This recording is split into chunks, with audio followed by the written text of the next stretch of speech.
poll indicates that more Americans are leaning to the right. We're living in a very weird world now where the conservatives are the one who seem to be very in touch with how people communicate. They are becoming conservative in record numbers. They are rebelling against a kind of ideology on the left that holds them responsible for all the world's failing. Turning point. Turning point is very much to credit for that.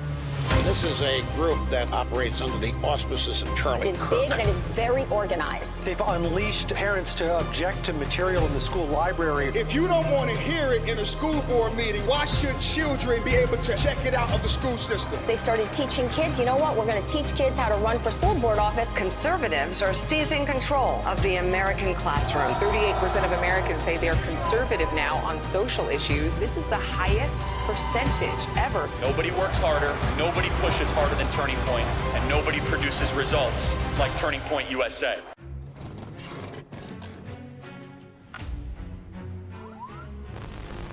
I've often said that gender-affirming care is health care, it is mental health care, and it can actually be suicide prevention care. I think I'm gonna take some medicine so I can kind of like transform into a boy, get surgery. After the surgery, I didn't really feel any better. When it stopped being a thing for adults and it started to be a, let's teach this to kids. Total lie, manipulation, it's gaslighting. Please stop. He's a boy, not a girl. How could she do this to my son? What they're talking about is hormonal therapy or sex reassignment surgery on children. I thought fixing me externally would fix me internally. But of course I was wrong. The fact that the state thinks that they're more important and have a better say in what happens to your child over the actual parent's opinion is egregious. Puberty blockers, surgeries, big money makers for hospitals, for physicians. All I want to do is hold my son. Are you asking me to lie to parents? And he said, yes. This is a weaponized use of a parent's sympathy and caring and concern by the left to destroy your child. Let's tell kids that maybe they can be the opposite sex. Maybe they actually are the opposite sex. It is an evil thing to tell children that happiness lies on the other side of puberty blockers or double mastectomies. The left so badly wants to blur these lines. That's a 5-alarm fire. It's criminal.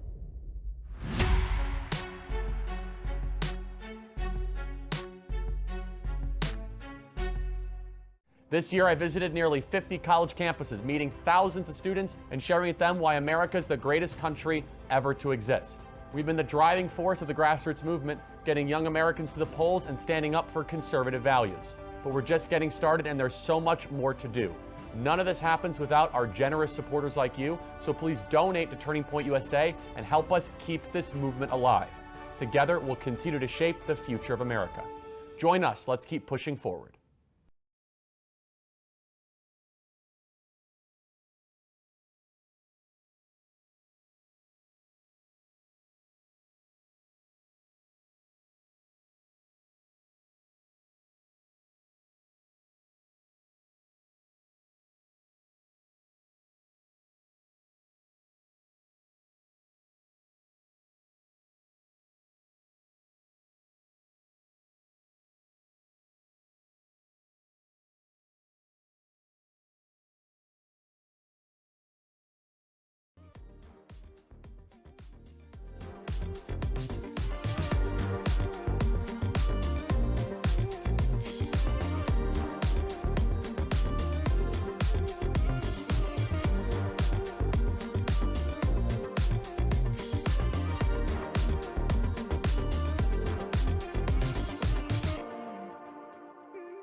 Gallup poll indicates that more Americans are leaning to the right. We're living in a very weird world now where the conservatives are the one who seem to be very in touch with how people communicate. They are becoming conservative in record numbers. They are rebelling against a kind of ideology on the left that holds them responsible for all the world's failing. Turning point is very much to credit for that.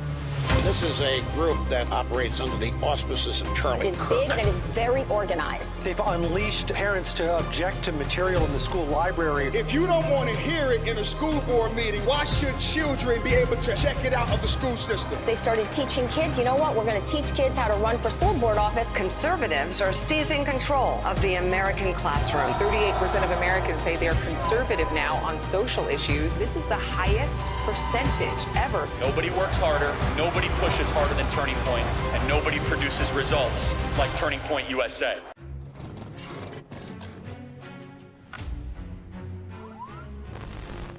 I've often said that gender-affirming care is health care, it is mental health care, and it can actually be suicide prevention care. I think I'm gonna take some medicine so I can kind of like transform into a boy, get surgery. After the surgery, I didn't really feel any better. When it stopped being a thing for adults and it started to be a, let's teach this to kids. Total lie, manipulation, it's gaslighting. Please stop. He's a boy, not a girl. How could she do this to my son? What they're talking about is hormonal therapy or sex reassignment surgery on children. I thought fixing me externally would fix me internally. But of course I was wrong. The fact that the state thinks that they're more important and have a better say in what happens to your child over the actual parent's opinion is egregious. Puberty blockers, surgeries, big money makers for hospitals, for physicians. All I want to do is hold my son. Are you asking me to lie to parents? And he said, yes. This is a weaponized use of a parent's sympathy and caring and concern by the left to destroy your child. Let's tell kids that maybe they can be the opposite sex. Maybe they actually are the opposite sex. It is an evil thing to tell children that happiness lies on the other side of puberty blockers or double mastectomies. The left so badly wants to blur these lines. That's a 5-alarm fire. It's criminal.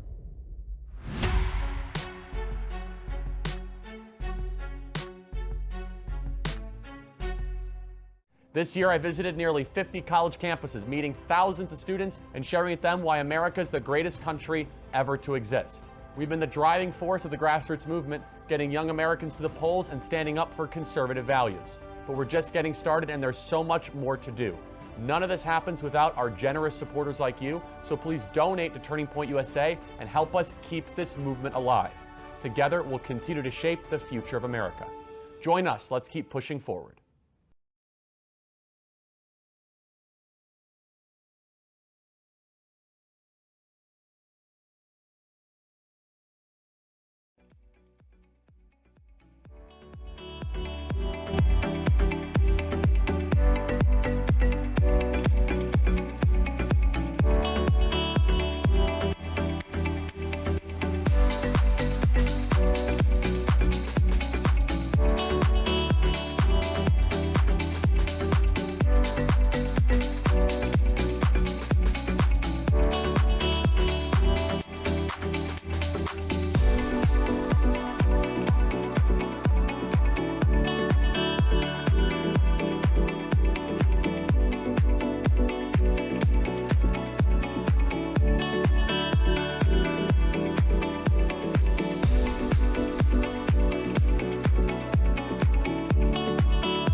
indicates that more Americans are leaning to the right. We're living in a very weird world now where the conservatives are the one who seem to be very in touch with how people communicate. They are becoming conservative in record numbers. They are rebelling against a kind of ideology on the left that holds them responsible for all the world's failing. Turning point. Turning Point is very much to credit for that. This is a group that operates under the auspices of Charlie It is Kirk. big and it is very organized. They've unleashed parents to object to material in the school library. If you don't want to hear it in a school board meeting, why should children be able to check it out of the school system? They started teaching kids, you know what, we're going to teach kids how to run for school board office. Conservatives are seizing control of the American classroom. 38% of Americans say they're conservative now on social issues. This is the highest percentage ever. Nobody works harder, nobody pushes harder than Turning Point, and nobody produces results like Turning Point USA.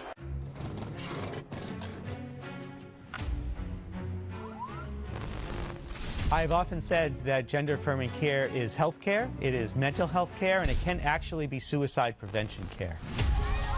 I think I'm gonna take some medicine so I can kind of like transform into a boy, get surgery. After the surgery, I didn't really feel any better. When it stopped being a thing for adults and it started to be a, let's teach this to kids. Total lie, manipulation, it's gaslighting. Please stop. He's a boy, not a girl. How could she do this to my son? What they're talking about is hormonal therapy or sex reassignment surgery on children. I thought fixing me externally would fix me internally. But of course I was wrong. The fact that the state thinks that they're more important and have a better say in what happens to your child over the actual parent's opinion is egregious. Puberty blockers, surgeries, big money makers for hospitals, for physicians. All I want to do is hold my son. Are you asking me to lie to parents? And he said, yes. This is a weaponized use of a parent's sympathy and caring and concern by the left to destroy your child. Let's tell kids that maybe they can be the opposite sex. Maybe they actually are the opposite sex. It is an evil thing to tell children that happiness lies on the other side of puberty blockers or double mastectomies. The left so badly wants to blur these lines. That's a 5-alarm fire. It's criminal.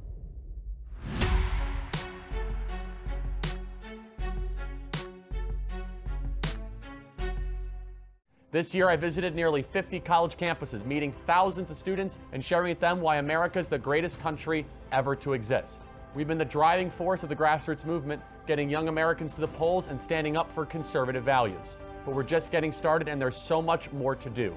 None of this happens without our generous supporters like you, so please donate to Turning Point USA and help us keep this movement alive. Together, we'll continue to shape the future of America. Join us. Let's keep pushing forward.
Gallup poll indicates that more Americans are leaning to the right. We're living in a very weird world now where the conservatives are the one who seem to be very in touch with how people communicate. They are becoming conservative in record numbers. They are rebelling against a kind of ideology on the left that holds them responsible for all the world's failing. Turning point. Turning point is very much to credit for that. This is a group that operates under the auspices of Charlie It is Kirk. big and it is very organized. They've unleashed parents to object to material in the school library. If you don't want to hear it in a school board meeting, why should children be able to check it out of the school system? They started teaching kids, you know what, we're going to teach kids how to run for school board office. Conservatives are seizing control of the American classroom. 38% of Americans say they're conservative now on social issues. This is the highest percentage ever. Nobody works harder, nobody pushes harder than Turning Point, and nobody produces results like Turning Point USA.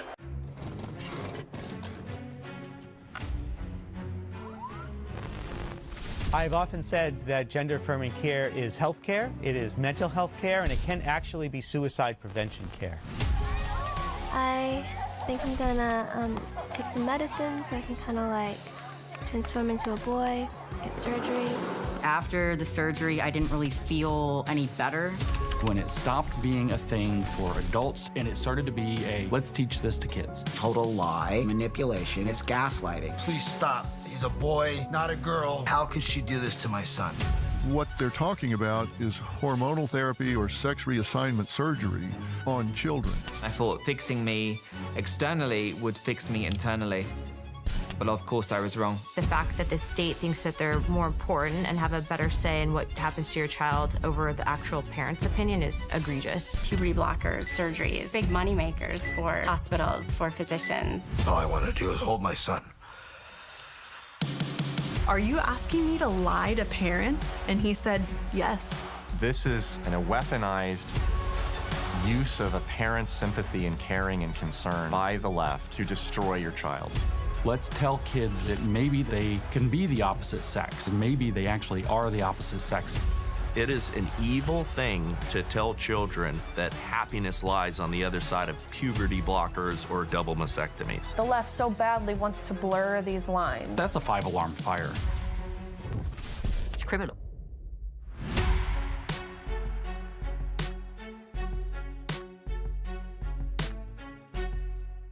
This year, I visited nearly 50 college campuses, meeting thousands of students and sharing with them why America is the greatest country ever to exist. We've been the driving force of the grassroots movement, getting young Americans to the polls and standing up for conservative values. But we're just getting started, and there's so much more to do. None of this happens without our generous supporters like you, so please donate to Turning Point USA and help us keep this movement alive. Together, we'll continue to shape the future of America. Join us. Let's keep pushing forward.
poll indicates that more Americans are leaning to the right. We're living in a very weird world now where the conservatives are the one who seem to be very in touch with how people communicate. They are becoming conservative in record numbers. They are rebelling against a kind of ideology on the left that holds them responsible for all the world's failing. Turning point. Turning Point is very much to credit for that.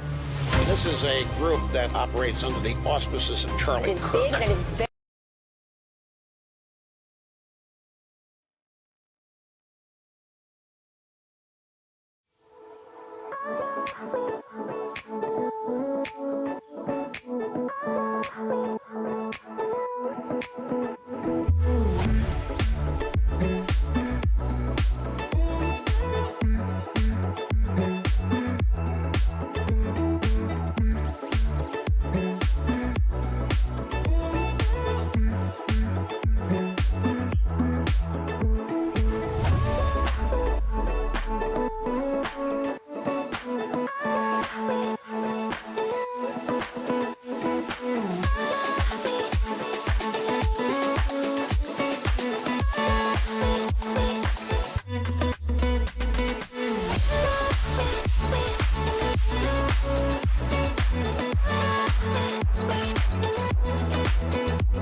say, can you see by the dawn's early light what so proudly we held at the twilight's last gleaming, whose broad stripes and bright stars through the perilous fight are the ramparts we watched were so gallantly streaming. In the rocket's red glare, the bombs bursting in air gave proof through the night that our flag was still there.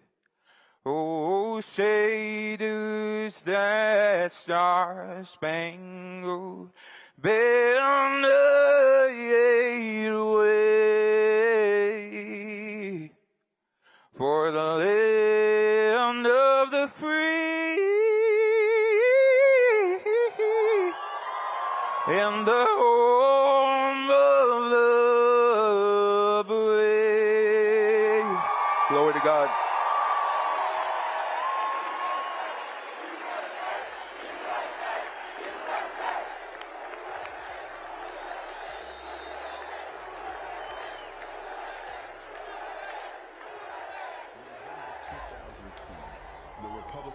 Seem to have died. Joe Biden. Joe Biden. Joe Biden. Joe Biden will become the 46th president of the United States. We did it. We did it, Joe. You're going to be the next president of the United States. This year's election was, quote, the most secure. The most secure. The most secure. The most secure. The most secure. The most secure in the history of the country. Don't dare call them protesters. Insurrectionists. Domestic terrorists. For conservatives, November 2020 wasn't just a loss, it was a reckoning. The media seized the moment. The left's messaging was clear. Winning wasn't enough. They wanted to erase conservatism, the Republican Party, and Donald Trump entirely. The decision could cost the former president hundreds of millions of dollars and potentially wipe out the family business in New York. The message is clear. No one is safe.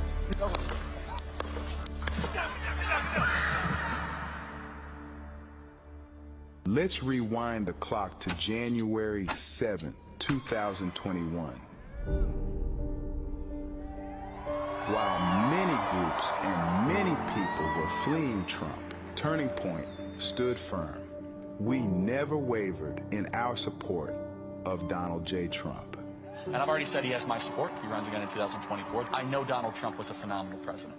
I know that he fulfilled his promises, and I know he would do it again.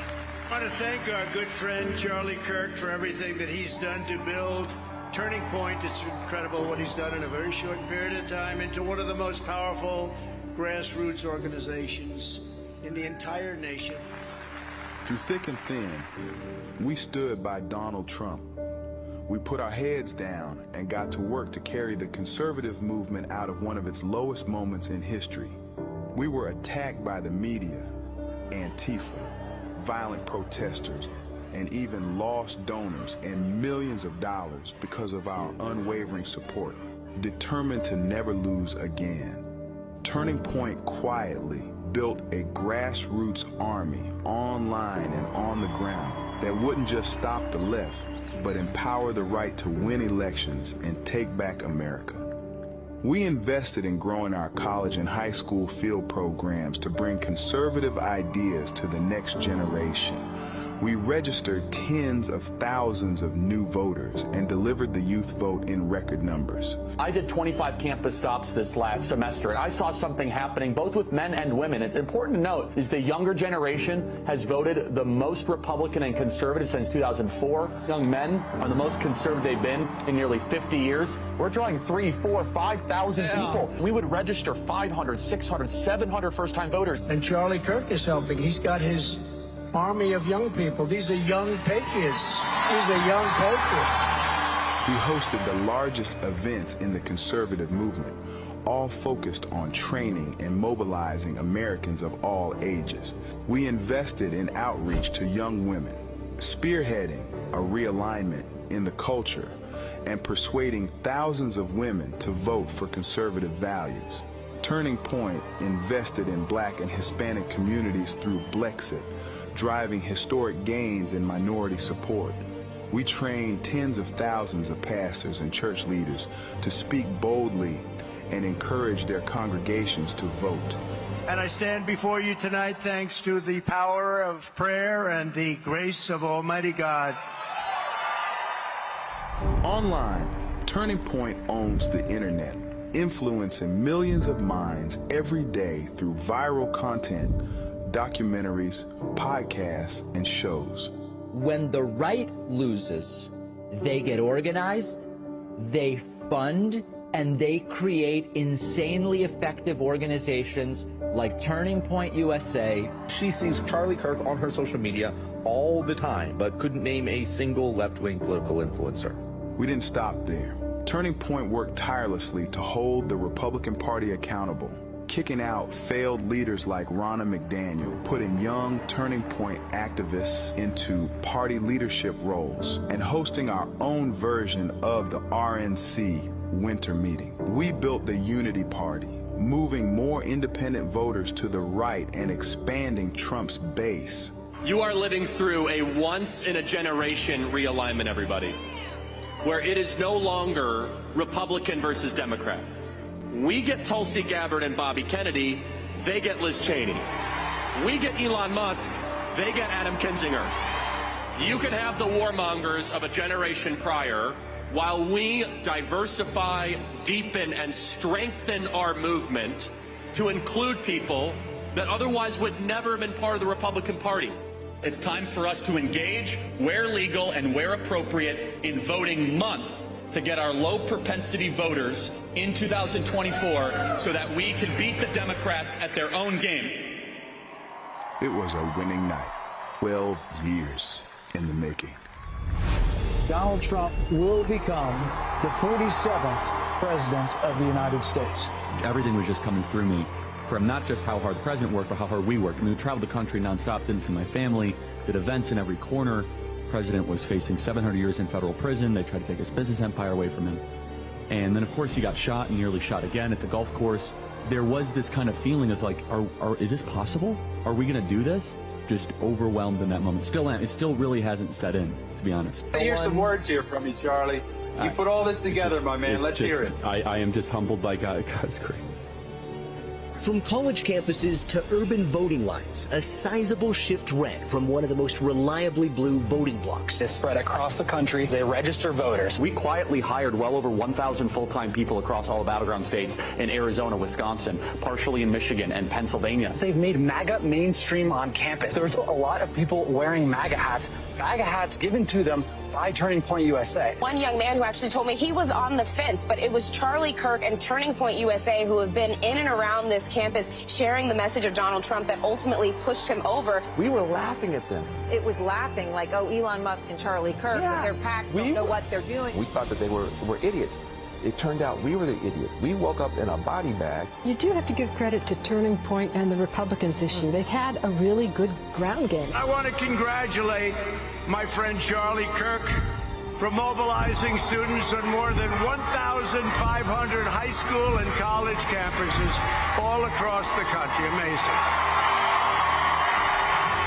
Frankly, this was, I believe, the greatest political movement. There's never been anything like this in this country and maybe beyond. We overcame obstacles that nobody thought possible. This will truly be the golden age of America. That's what we have to have. This is a magnificent victory for the American people. Make America great again. Turning Point made the largest ground game investment in the history of the conservative movement. It was an election unlike anyone, any of us have ever covered. A life unlike any we've ever covered. We won!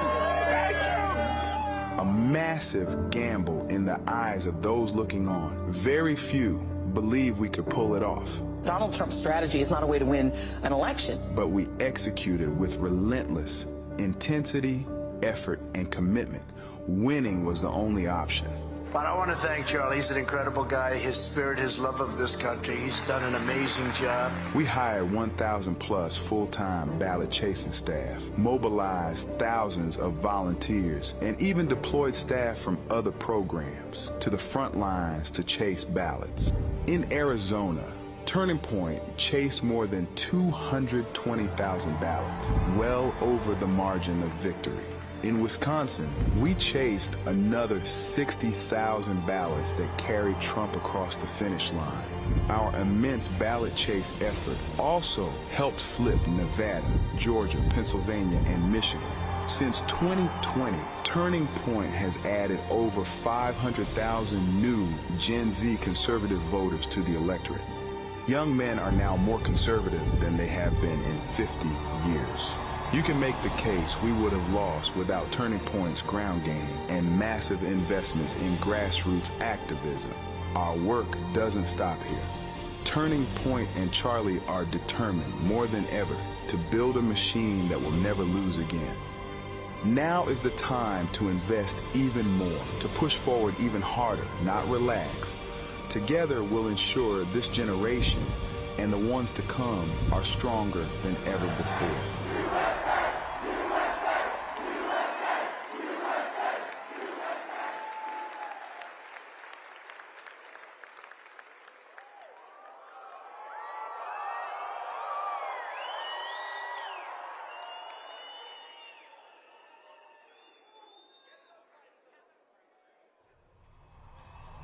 Inauguration Day for the 47th President of the United States. First time ever the 47th President of the United States of America.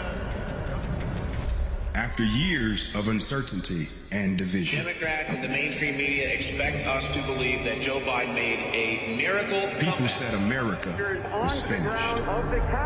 But one man and one movement was not done the yet. energy and fight in my heart and soul, I pledge to our When it nation. felt like everything was slipping away, we were getting to work. Donald Trump refuses to accept this fake, pathetic, mutilated version of the American To dream. save the greatest country the world has ever known. When the right loses, they get organized, they fund, and they create insanely effective organizations like Turning Point USA. We had one more shot. We either win our country back or lose it forever. This story has a happy ending. Let's start at the beginning. You are about to begin the greatest adventure of your life. The biggest political phoenix from the ashes story ever. I am officially running for President of the United States. Transformation from businessman to reality TV star. We can now project the winner of the presidential race. Donald Trump wins the presidency. We've been through so much together. This is a guy who has had arrows thrown at him. Democrats have tried to put him in jail, bankrupted. We overcame obstacles that nobody thought possible. Subject of Russia investigation, 2 impeachments, 2 assassination attempts, 91 indictments, convictions. There is almost nothing that hasn't been thrown at this former president. For the past 9 years, we have been fighting against the most sinister and corrupt forces on earth. When they couldn't beat him, they tried to bankrupt him. When that didn't work, they tried to put him in federal prison. Hello, Butler. Hello. When that didn't work, they even tried to kill him. They just tried to kill President Trump. Many people have told me that God spared my life for a reason. And that reason was to save our country and to restore America to greatness. Together we will write the next chapter of the great American story. Donald Trump accepted his 3rd Republican presidential nomination days after an assassin attempted to take his life. President Biden has just announced that he is ending his re-election bid. Kamala Harris is to become the Democratic nominee.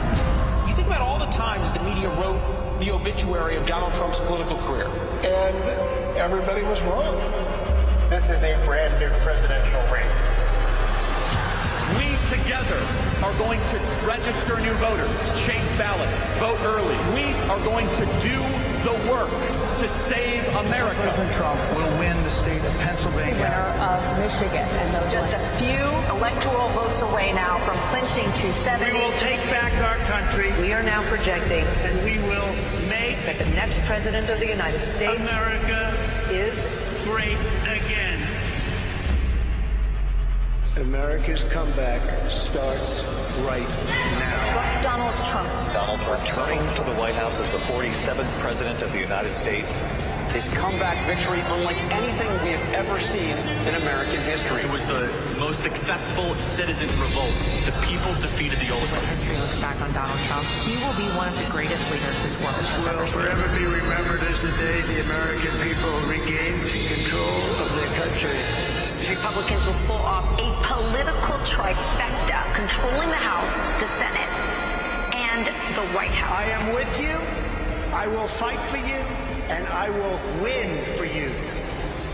President Trump is putting together a brilliant cabinet of fantastic America First fighters. With you at my side, we're going to unlock America's glorious destiny, demolish the deep state. This will truly be the golden age of America. Our best days are yet to come.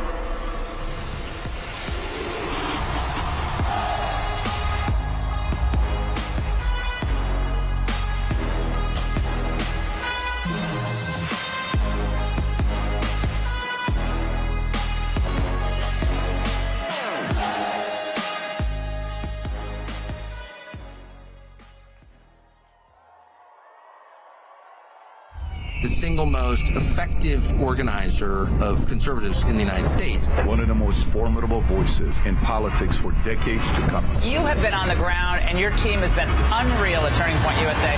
What makes this movement different is that you are here as a grassroots response to the top-down revolution happening in this country. We are going to have so much here at AmericaFest. You know you are part of something bigger than yourself. My whole point is to try to push the boundaries of discussion, and we beat the most powerful thing ever to exist in the history of the world. Our plan at Turning Point Action worked, and I think it might have made a decisive difference in many of these things. This is only the beginning.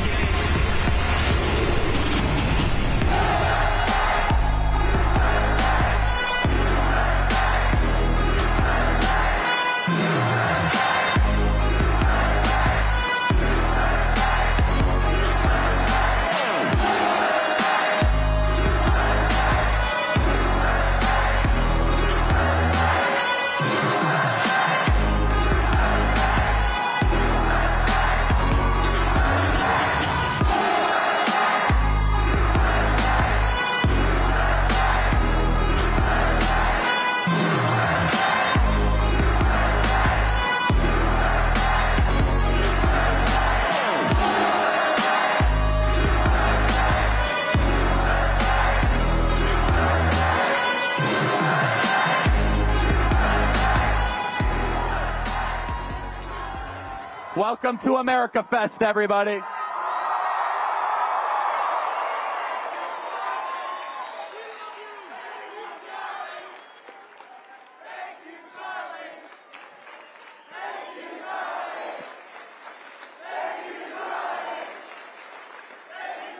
Thank you, everybody. The real thank you is the Turning Point team that worked their tail off this last year. That's who you should be applauding. By the way, I like this touch. Look at all these students that we have at Turning Point. You look at this. I like that. They helped win the election, everybody. Young people moved by 30 points this election cycle. I'll tell you what. The kids are all right. Welcome, everybody. It feels good to win back our country.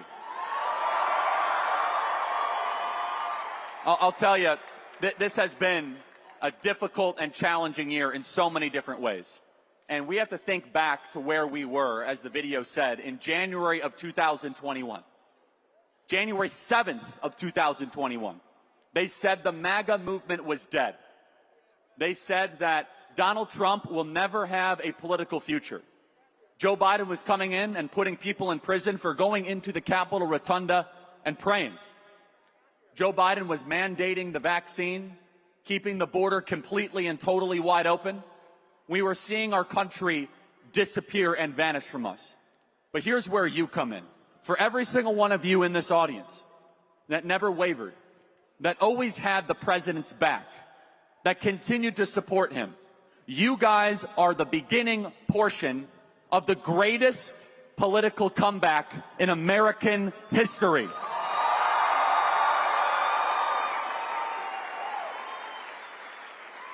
Look at what we are up against, because it defies any sort of human reason. From the lawfare, they try to put Donald Trump in prison for 700 years. Every major tech company banned Donald Trump from their platform. Donald Trump was banned from Facebook. He was banned from Google. He was banned from Pinterest because he's like a big Pinterest guy. He was banned from Spotify. He couldn't even listen to Phantom of the Opera. They did everything they could to make him disappear, but there was a problem. Is that you could put Donald Trump in exile at Mar-a-Lago, but you can't make 75, 80 million people disappear.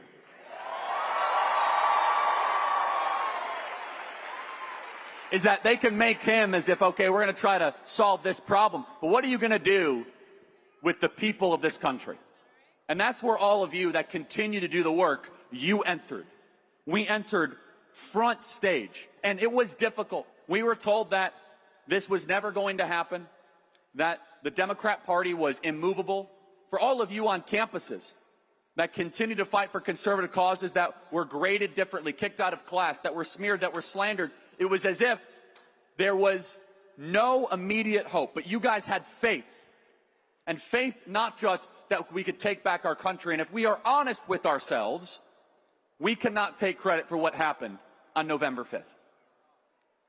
The person, or more importantly, who deserves credit is God Almighty for saving this country and giving us 4 years of Donald Trump.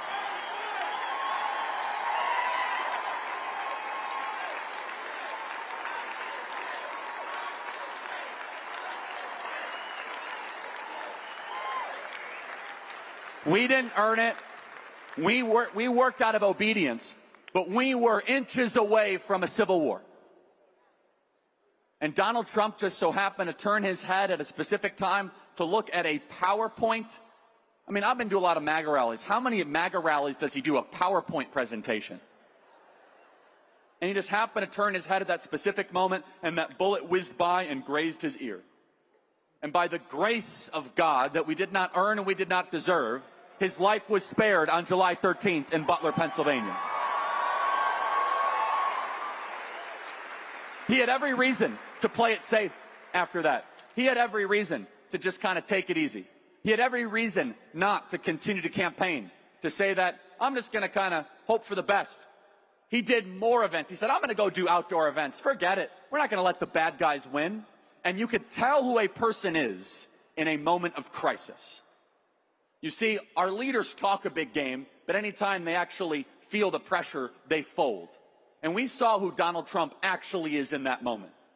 When he fell to the floor and he rose, he spoke to all of us at a fundamental level, at a level that we can't even put into words. When he ascended and he said, fight, fight, fight, it was an anthem, it was a clarion call for all of us. That regardless of what you are up against, this is a guy who did not need to be doing this. You know that Donald Trump could have cut a deal. Donald Trump could have cut a deal. The final warning shot was when they raided Mar-a-Lago in August of 2022. That was the warning shot. Like, hey, you better not do this thing, run for the presidency.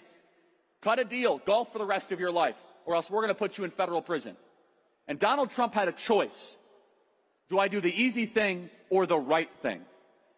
And if there is one thing that you teach your child, it's you must do the right thing, even if it is the challenging thing. He knew what he was signing up for.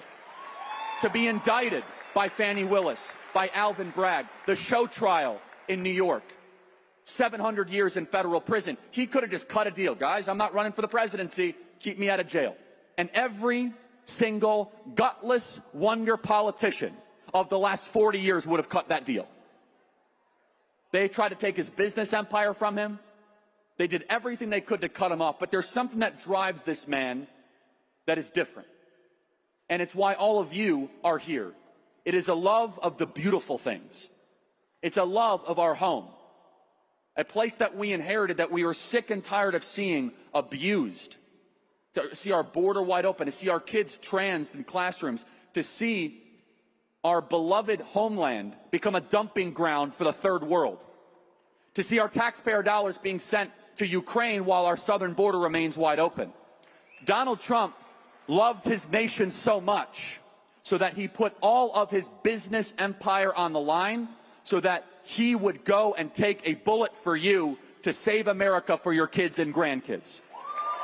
And more than that, I want you to understand the cultural reversal that we all lived through, because it was repeated. Now, I'm going to ask somebody, can somebody throw me your MAGA hat here for a sec? Who wants to get? There we go. Okay, 90 volunteers. Thank you, guys. Look at this. Who remembers back in 2016? If you wore this hat on the streets of New York, it was open hunting season. If you wore this in 2021, they would come after you. And yet I saw something fundamental. It's fundamentally different and something change. And it goes to show that the good guys can win if we push hard enough. It goes to show that we can turn the symbols where they are trying to ostracize us into symbols of victory. When I went to college campuses this last cycle, we ordered a couple hundred MAGA hats. All of a sudden, all the kids wanted them. We started passing them out. I said, okay, we'll do a couple thousand. I go to the University of Georgia. I'm handing out 5,000 of these things. This MAGA hat that all of you guys own went from a symbol of those people are terrible Nazis to the coolest, most desirable thing that one can wear in American politics. And that didn't happen overnight. Whose MAGA hat is this? There you go. That happened because we refused to accept the names they would call us. And we kept on wearing the hat. We refused, like, oh, okay, you're going to call me a racist. I don't care. What else do you have? I'm going to keep wearing the hat. It became a symbol of strength. It became a symbol of resolve. It became a symbol of grit. It became a symbol of American masculinity coming back into our culture. It became a symbol that American greatness is what we demand, that we deserve, that we are not going to apologize for being the greatest nation ever to exist in the history of the world, that we are going to have a mass deportation effort, and that we're going to take back our nation.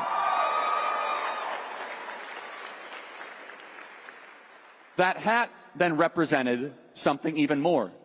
President Trump, the greatest deal maker that politics has ever seen, he brokered quite a deal over the summer.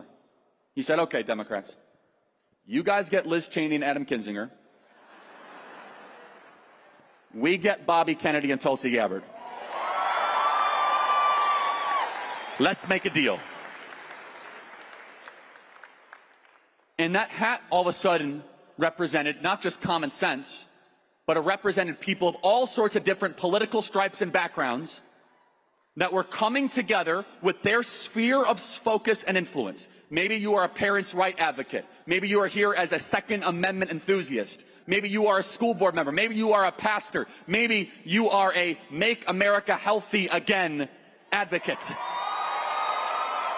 Whatever focus group that you have, as long as we can agree on the big stuff, the country's collapsing, things are amiss, we need to combine forces and defeat the incumbent regime.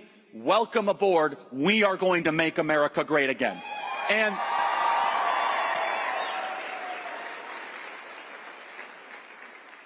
And what we witnessed on November the 5th, being this great comeback story, was also the result of the hard work that all of you guys did in the grassroots.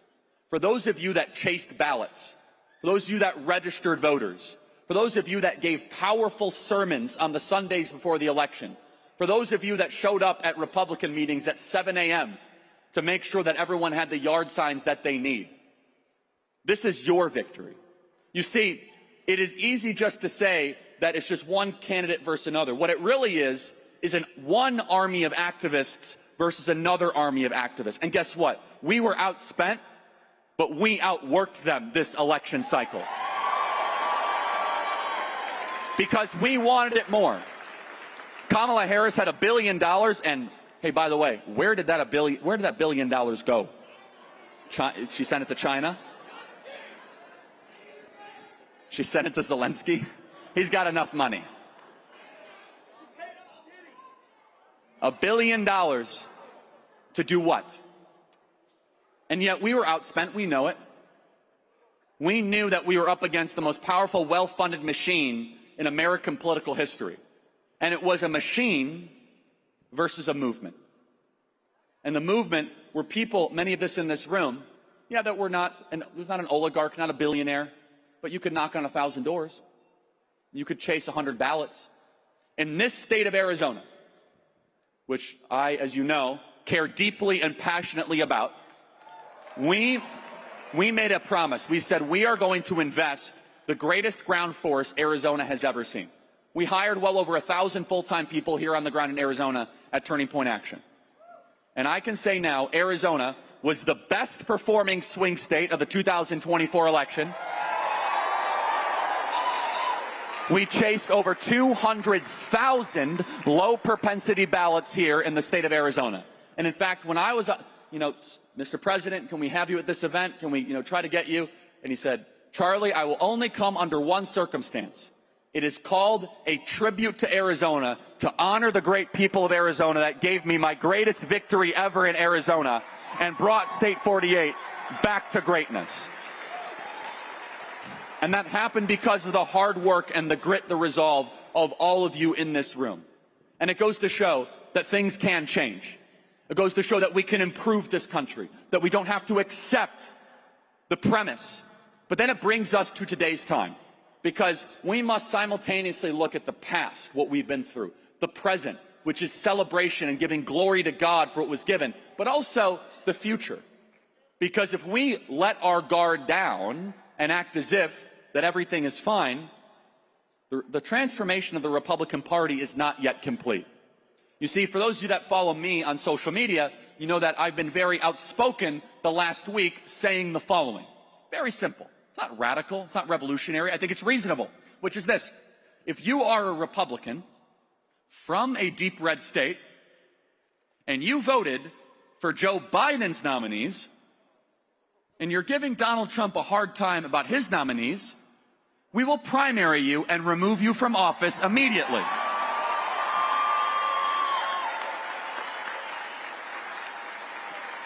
And for all of those red state senators out there, let this be a warning to you that the 20,000 people here at AmericaFest and the 1 million people here that are watching online and the millions of people that will see these clips, we are not going to take a Republican Party that gets in the way of the will of the people. We want a Republican Party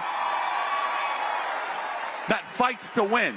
And for every U.S. Senator out there, you must confirm Pete Hegseth, Tulsi Gabbard, Kash Patel, Bobby Kennedy, Pam Bondi, and Trump's entire cabinet, or you will face a primary challenger immediately.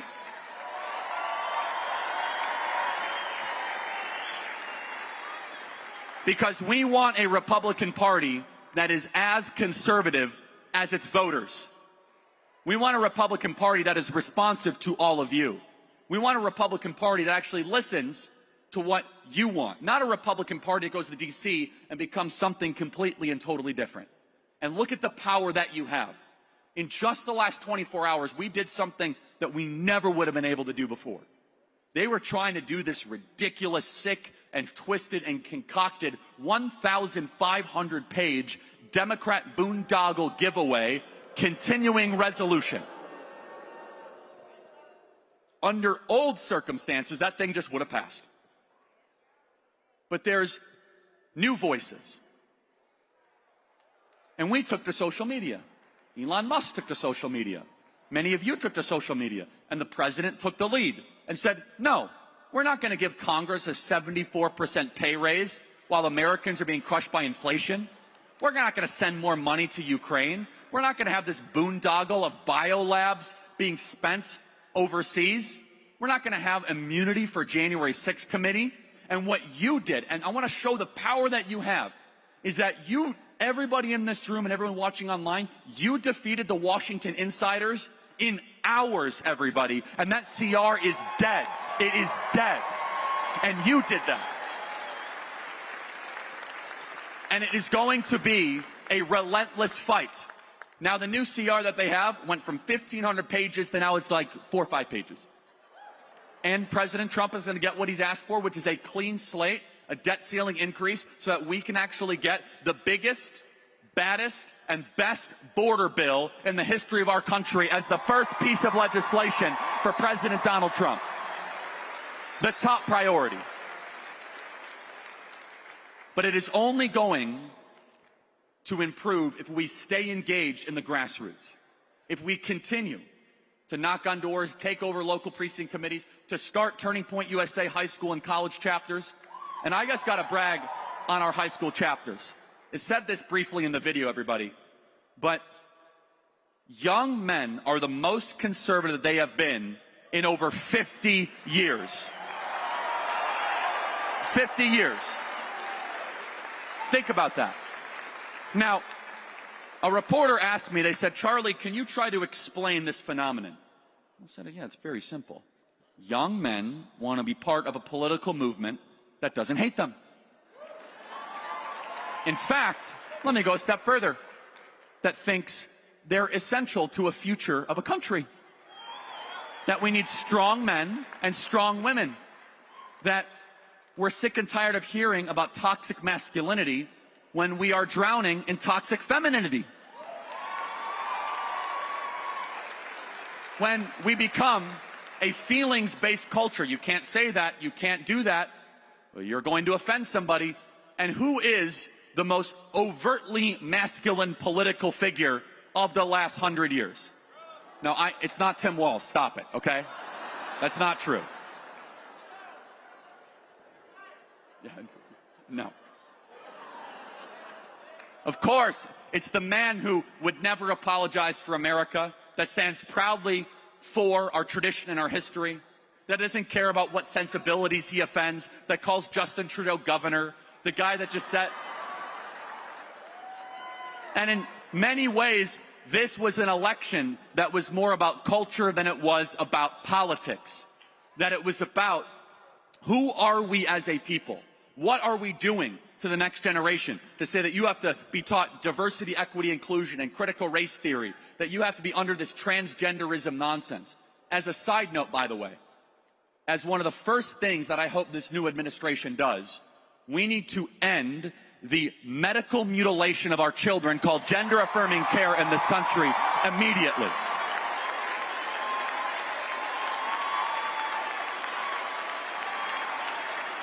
And also say, no men in women's sports ever.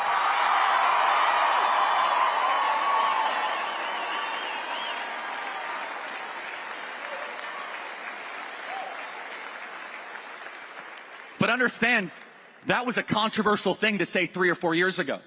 It took a little bit of a I don't care energy, a little bit of a masculine chip on the shoulder to say, no, actually, you're not going to have some dude in my locker room change with my daughter. And I'm not going to allow that to happen. You see, they wanted us to be quiet and afraid and silent and subservient. They wanted us to cower into our corner. But the conservative movement has changed fundamentally. I hope you guys understand this. And we can't lose it. We must lean into it. We call the shots, not the media, not the oligarchs, not Washington, D.C. And our asks are so simple. The media likes to say, oh, there's radical, they're revolutionaries. Here's our ask. We want a border. We want our kids to learn reading, writing, arithmetic, and not graphic pornography at the age of 11. We want our founding documents to matter much more than federal registry and bureaucracies. We believe the Constitution is the law of the land. We believe in 3 branches, not 4.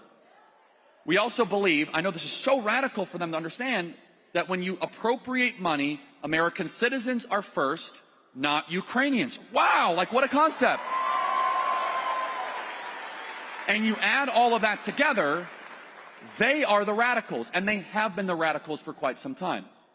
And the final point I'll make is this, is the remarkable power and potency of the truth tellers in this room. You see, we have grown up in a time where we say, the media is the worst, the media is this, and in fact, President Trump said that at his first ever MAGA rally. Do you know where his first ever MAGA rally was? In this building. This building was the first ever MAGA rally. Did you know that? And the only feedback I have for President Trump is he says the media is this, the media is that. Guys, we are the media now, not them. Their power is fading and waning. No one reads their stuff. Their subscriptions are going down. Like, CNN has less views than Hallmark movie reruns, which, again, it's Christmas. So a lot of people watch Hallmark during Christmas. Anyway, that's a separate issue. Or is it Lifetime? I don't know. I get them both confused. Whatever. And they are increasingly irrelevant. And what is relevant is the democratization and the decentralization. And I said it when it happened. When Elon Musk bought Twitter, I believe it was the most important singular purchase since the Louisiana Purchase for this country. I truly believe that. And look at the clause set in motion that happened since Elon Musk bought Twitter. It gave us the ability to speak our mind. Think about all the things that would have just happened without our ability to challenge it. We were able to call out the BS on the southern border. We were able to talk about the transing of our kids. We were able to talk about what they're actually teaching in our schools. We were able to actually talk about, like, hey, Kamala Harris can't speak in sentences. Let's watch this clip. It's simple, basic things. And we joke around. I do not think that we would have been able to expose the American people to how Joe Biden was brain damaged if it wasn't for Twitter or X, because the media wasn't doing their job. By the way, the media should all immediately lose their government-issued licenses day one for the malpractice they did for covering for Joe Biden's senility. We are in the driver's seat, and that comes with a lot of obligation. We are the cultural force. We are ascendant. The bad guys are scattered, confused, and afraid, and they will be back. And the posture should not be one that, oh, we won and that we're the greatest and that we're indestructible. No, it's the opposite. It should be one of humility, that we are actually in charge. And we didn't earn it, but we have an obligation to deliver. That we have an opportunity that we may never happen again. It is a once in many lifetimes opportunity to fill the government with change makers. I believe the 4 years of exile is the ultimate Romans 12:2 verse.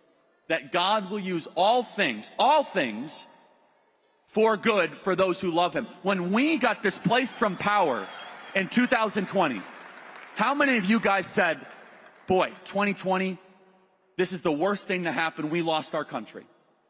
We were trying to see what was the takeaway here. It felt as if it was so unjust, which it was, and it was so much lying and so much manipulation, but God knew what he was doing. What he was doing is he was putting our movement in a temporary state of exile where we could become stronger, we could become better, where we could separate the frauds from the real people, we could see who people really were, where we could expand our ranks. We had to desire it more when our back was against the wall. If we would have won in 2020, the second term, I don't know if it would have been that great. It would have just kind of been a little bit of COVID, okay, that's fine. And the second term is almost never as good as the first. And now we almost get 2 first terms. In the second one, we have a team that is ready to change the world and bring America back to greatness. I will close with this. Soak in this conference, everybody. This is the first major Turning Point conference where we can just celebrate what has been done. But also, we got to keep our eyes on these students. They're going to go nuts these next couple days, I tell you. But also, go start a Turning Point USA college chapter. Go start a Turning Point USA high school chapter. Go start a Turning Point USA 5C school. Go find out how your church can get involved. Sign up and become an activist. AmericaFest is the starting point for us to take America to greater heights in 2025. Remember how lost we felt a year ago. Remember how directionalist we felt. And instead of saying, we've won everything, I could take it easy, instead is that God gave us a reprieve so that we can reload, that we can lean in, and that we can make the conservative movement stronger than ever before. And that's the resources you're going to see in the exhibit hall. There will be people here that could change your life, future jobs, future friends, maybe future spouses, you never know.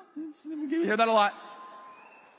But have that posture of activism and action. We have a slate of speakers that is the greatest in the entire country. I mean, it's just unbelievable what we have here. It's going to be 4 days of energy and enthusiasm, and you guys help make it possible. This is the greatest country ever to exist in the history of the world, and I can say, wow, there was a debate. Is God done with this country? And now I can say confidently, no. God is not done with America, and our best days are ahead. God bless you guys. Thank you so much.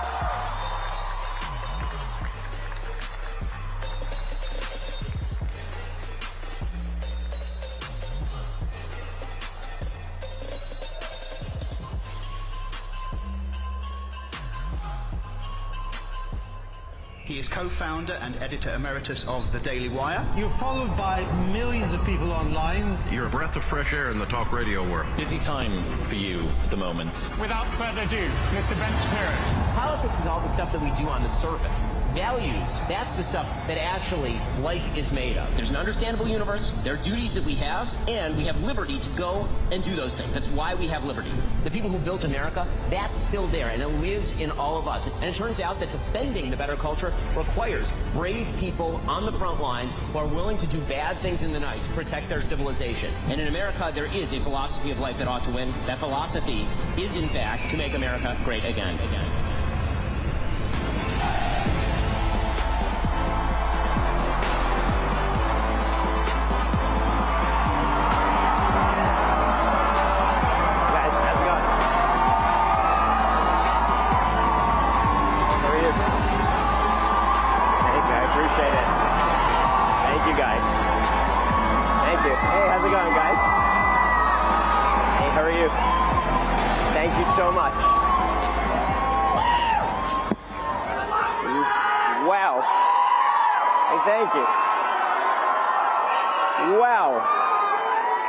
I have to say, that's a hell of an entrance.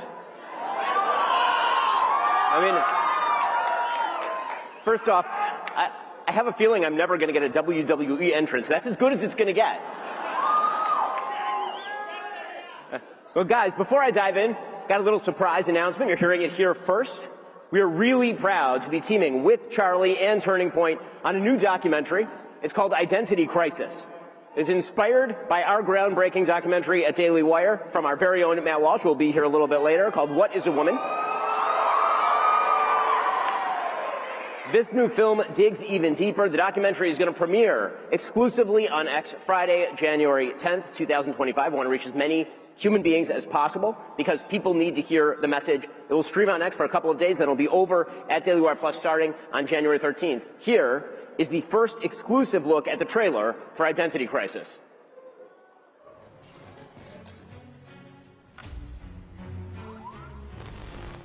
I've often said that gender-affirming care is health care, it is mental health care, and it can actually be suicide prevention care. I think I'm gonna take some medicine so I can kind of like transform into a boy, get surgery. After the surgery, I didn't really feel any better. When it stopped being a thing for adults and it started to be a let's teach this to kids. Total lie, manipulation, it's gaslighting. Please stop. He's a boy, not a girl. How could she do this to my son?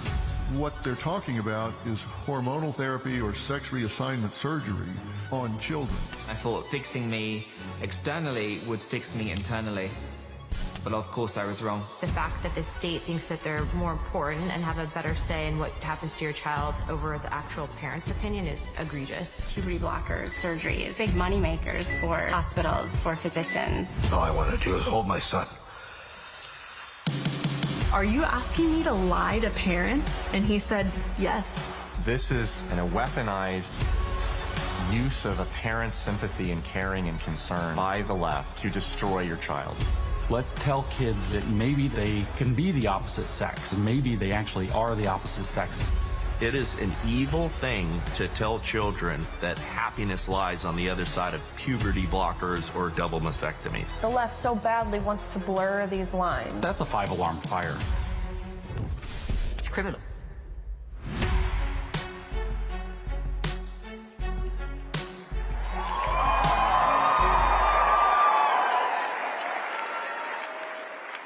Well, I couldn't be more excited to be here today because the golden age of America is just beginning. Man, I gotta tell you, for the past few years I've been in a bad mood, and if you've watched my show, I'm usually in a bad mood. But I'm in a pretty good mood right now. Now, this is all happening because President Trump is a force. He is a historic force. He is the historic force of our age. He was the man standing between the United States and stagnation and surrender. And President Trump stood. And he was indicted. And he stood. And he was shot. And he stood. And America stood with him. We stood with him. You see, in America, I really believe that America right now is divided between what I like to call the lions and the scavengers. Lions are people who want to build things, people who are productive. People like the people in this room, people who believe they have the power to choose and to act in the world, and that they have duties in this world, duties given to them by God, duty to family, to community, to country, and to themselves to be the best that they can be. Lions believe that merit ought to triumph. And then there are the scavengers, and they've been in charge for a while. The scavengers believe that if you fail, it's probably somebody else's fault. They believe that all the systems that allow for success, for merit to thrive, that those systems are broken and must be wholly destroyed. Well, they were on the rise. For nearly 4 years, they were on the rise. And now the scavengers are on the run. They're in retreat. And that is thanks to you. That is thanks to President Trump. And that's also thanks to Charlie Kirk and Turning Point, which have done such extraordinary work. I actually met Charlie Kirk when he was 18 years old. He's younger than many of the people who are currently in this room. And Charlie was going around a conference in Florida, in Palm Beach, Florida, looking for donors for Turning Point. I remember turning to my business partner, Jeremy Boring, and saying, that guy is going to be the head of the RNC one day. And instead, Charlie built his own RNC. It's astonishing. So I want to talk today a little bit about why I am so hopeful. The reason that I'm hopeful is because Donald Trump and the American people are about to make our economy dynamic again. Donald Trump and the American people are about to make America's position in the world unquestioned again. And Donald Trump is about to make the American dream possible again with the American people. So let's talk about the economy for a second. There's a whole school of thought out there that just wants to punish success, that believes that innovation is a sin, that believes that people like Elon Musk, by building rockets, is doing something deeply wrong, that Elon Musk, by building Tesla, is doing something deeply wrong. He has committed the great sin, which is to earn. His great sin is that he created great companies. That is a huge sin in their view. But here's the thing. Businesses hate that sort of thing. So you end up with stagnation. You end up with inflation. You end up with lack of creativity. All of that is about to end. President Trump is a businessman, which means there's only one thing in life, we all know this, that President Trump cares about. There's only one thing, winning. That is all he cares about. And a lot of people think he cares about, that's wrong. He cares about one thing, winning. And he cares about winning for the American people. That means unleashing the power of free markets. Free markets have been maligned in this country.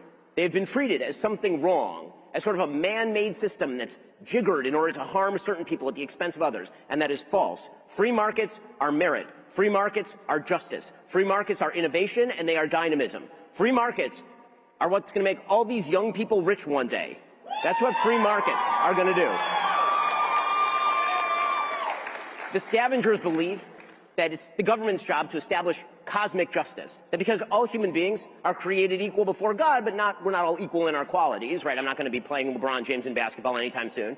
And by the same token, I've read more books than LeBron James, which is to say more than one book.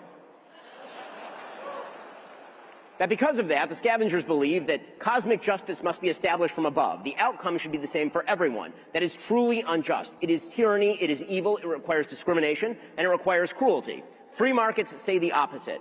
They say that you get to invest in yourself, that you get to take those risks, that you rise or fall on your own merit. They also say that you have to do something for someone else before you get anything else in return. I've said before that free markets are a form of forced altruism, and that's right. Nothing is owed to you. You're not just given things in a free market. You produce. You make things. Life gets better. And one of the magical things about free markets are the opposite of socialism and stagnation that the left likes to talk about. Socialists like Bernie Sanders at AOC, career useless people, absolutely useless leeches on the ass of society. These people, they can turn gold into sand. They can turn prosperity into failure. Free markets turn sand almost literally into gold. Imagine the fact that everything on planet Earth, everything in your cell phone, everything in your computer, everything in Elon Musk's rockets has been present on planet Earth since the cavemen. Every single element has been present on planet Earth since the cavemen. What changed? Innovation changed. Dynamism changed because of innovation, because you got to keep what you made, because you got to sell it, because you got to exchange it.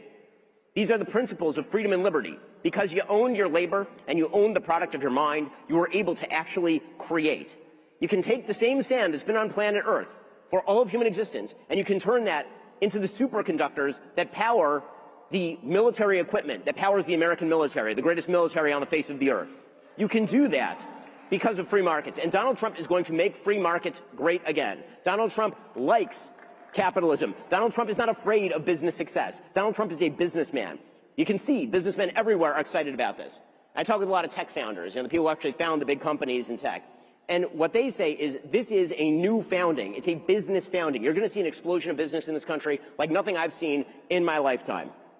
And then there is foreign policy.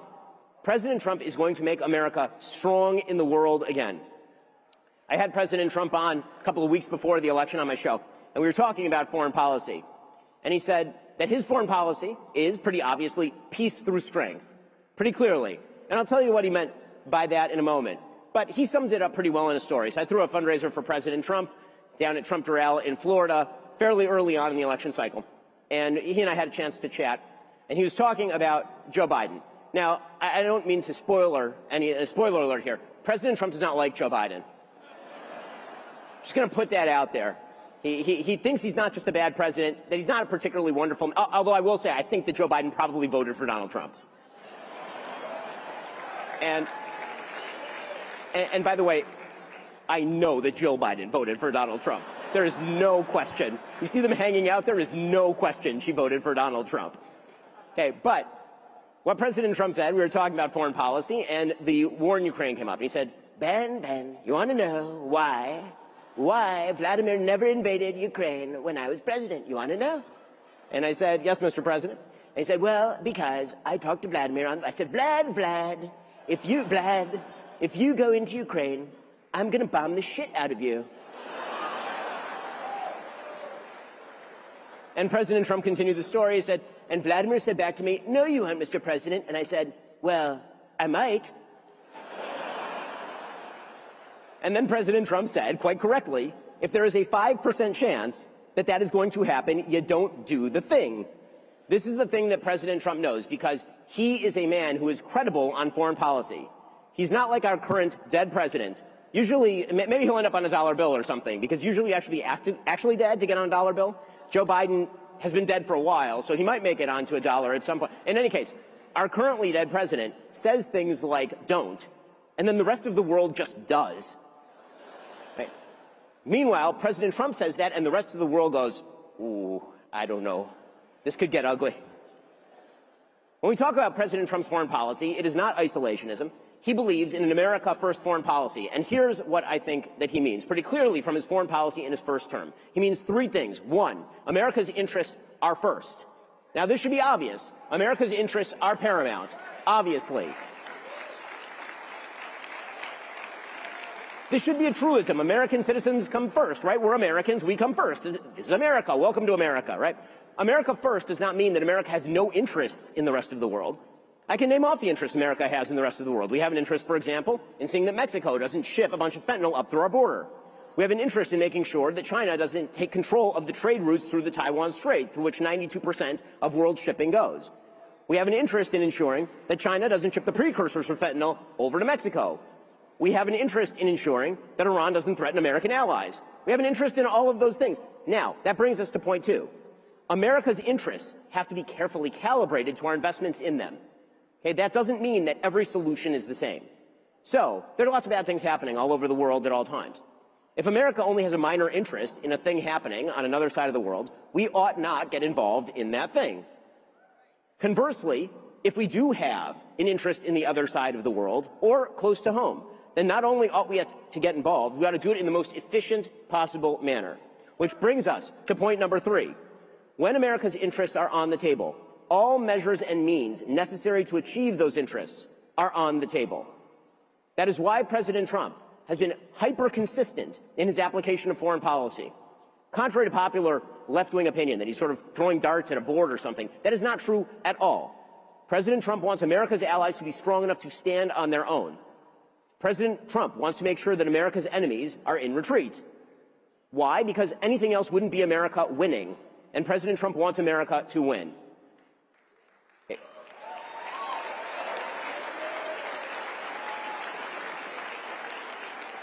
And then there's the American dream.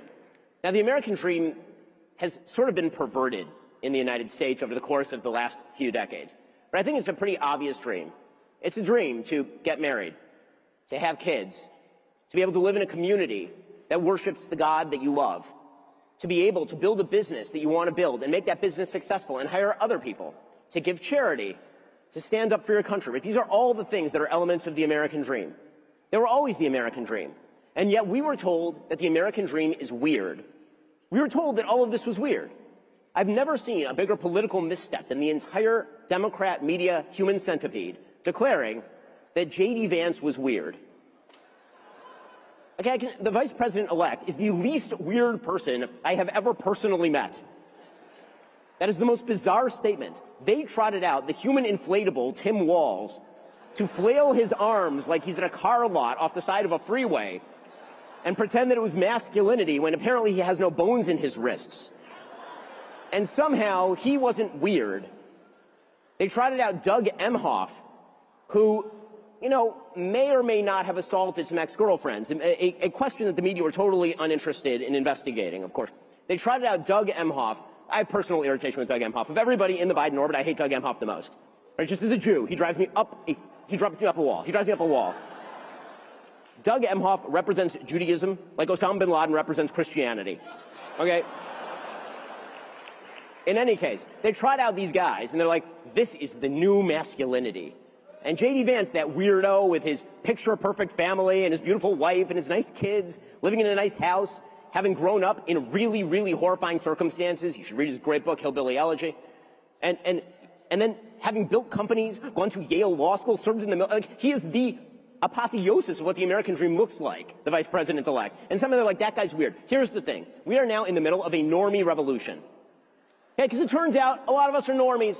A lot of us just want a quiet, good life where we build things and we get to engage in the greatest economy in the history of the world, and we get to live secure in our own place of residence. We don't have to worry about walking out on the street and being physically assaulted by someone. Okay, these are all very, very normal desires and very normal dreams, and that's the American dream. And the left had lost it in so many ways. The left had lost it in so many ways. Now, I remember I was in Los Angeles. I grew up in L.A. I was in Los Angeles fairly recently. I left L.A. because L.A. has turned into a complete dung heap. It's just horrifying. And I went back. We went out with some friends. I go down the street with my wife, and we have our 24/7 security, which we need, unfortunately. And on the other side of the street, our friends go. They go about 3 cars down. A car pulls up right in front of them. 3 guys jump out of the car and immediately rob my friend and his wife. Okay, this happened like in a very nice area of Los Angeles. This is not normal. So the left kept saying about Donald Trump, he's not normal. Here's the thing. The America he stands for is normal. The America he stands for is good. The America he stands for is great because it is good.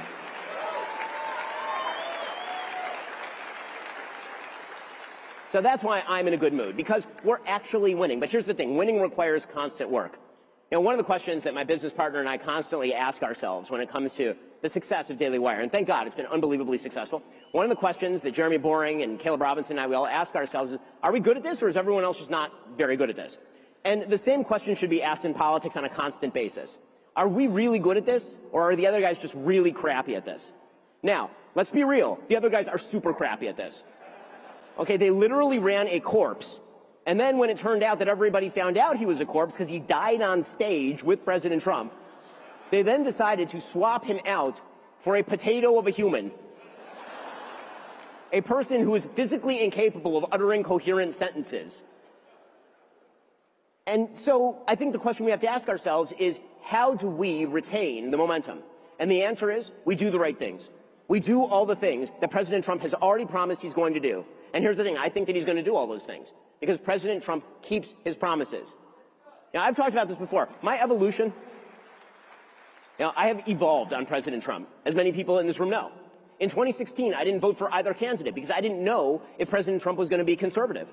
And I said at the time, I doubted that he would. And then, right away, he nominated Justice Gorsuch. And I put on a MAGA hat like 1 month into his presidency. And then in 2020, obviously, I backed him and I supported him and I voted for him. And in 2024, I backed him, I gave money to his campaign, I fundraised for him, I campaigned in 6 states, I went with him personally to an October 7th tribute. Right? I do all, and that's not because I'm doing anything great. It's because he is doing something great. And if we back him, and if he does the right things, which I think he will, I believe he will, I actually know he will, if he does those things, then he is totally correct. America will be great again. The great American comeback is on. A new golden age is just beginning. Alrighty, so, okay, so now we have like 16 minutes of fun. Let's do some Q&A, because it's more fun. There's some microphones wandering the room. I love you, man! Thank you, I appreciate it.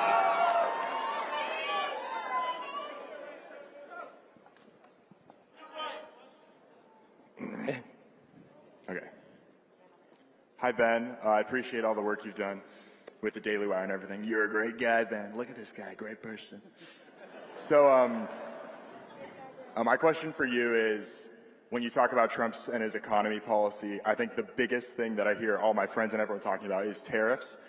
So if what Trump says on tariffs really is so true, you know, wants 60% on China and just 20% base, the biggest I can think of from what I've researched is from 1828 when they passed 50% tariff policy. So do you think Trump's right in his tariff policy? And if so, why hasn't any president proposed something similar? Okay, so he's asking about Donald Trump's tariff policy. Here's what I think.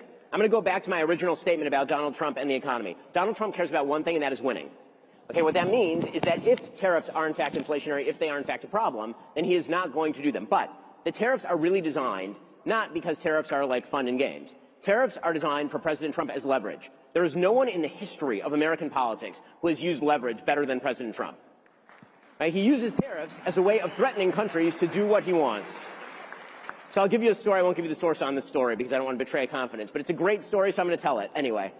Okay, so this is a story I'd never heard anywhere before. Here's the story. President Trump is meeting with Justin Trudeau, okay, who may or may not be Fidel Castro's son. In any case, and by the way, he's totally Fidel Castro's son. Anyway, he's meeting with Justin Trudeau apparently during the first administration. And he is asking for a bunch of things, right, for Canada to do.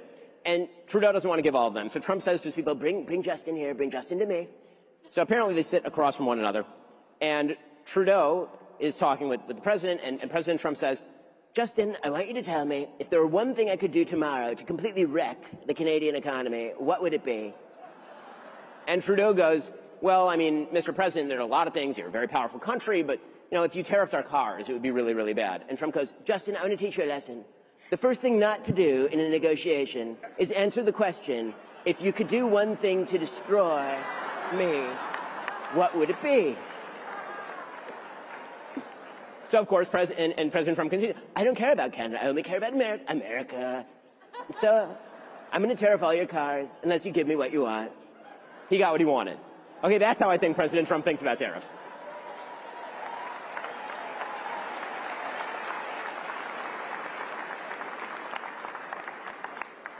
Hey, Ben. Super easy, fun question. After your review of Wicked and hearing you were a musical theater enthusiast as well, I gotta know what your favorite musical theater performance is.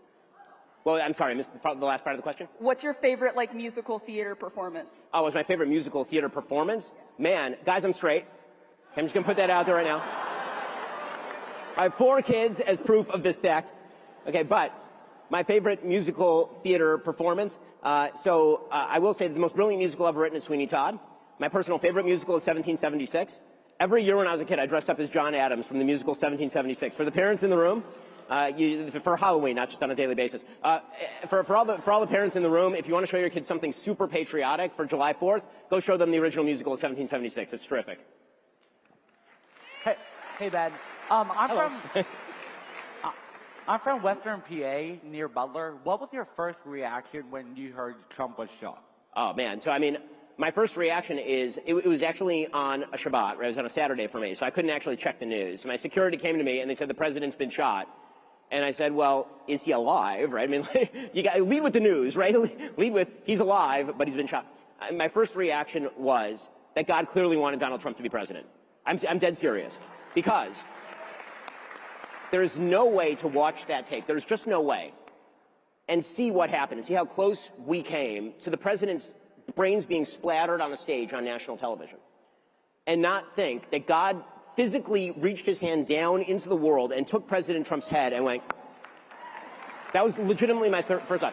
I was actually, it scared the hell out of me, but in a certain way, it was sort of comforting, because when you see an open miracle, which is what I actually think that was, there's no way that shot should have missed.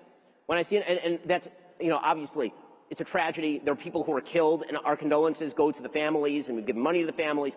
Okay, but when you see something like that, an open miracle like that, the first thing that you have to think is God's hand is present in the world, and for whatever reason, God's hand is on Donald Trump.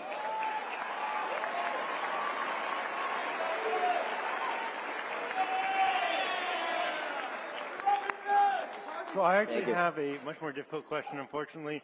With President Trump coming in, how do you think he'll support Israel's war against Hezbollah and all their enemies, and how do you think that will go? Okay, so I think that President Trump, when it comes to the war that Israel is currently waging against Hezbollah, waging against Hamas, as I say, President Trump's metric is winning. Okay, and because he wants America's allies to win, and Israel is an American ally, I think that he will stop slow-walking aid to the Israelis so they can finish the war and finish it fast. He's expressed this many times over.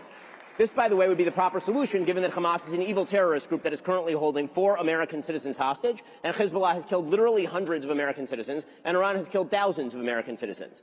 Now, I don't think that President Trump wants heavy involvement in the Middle East. In fact, I know he doesn't.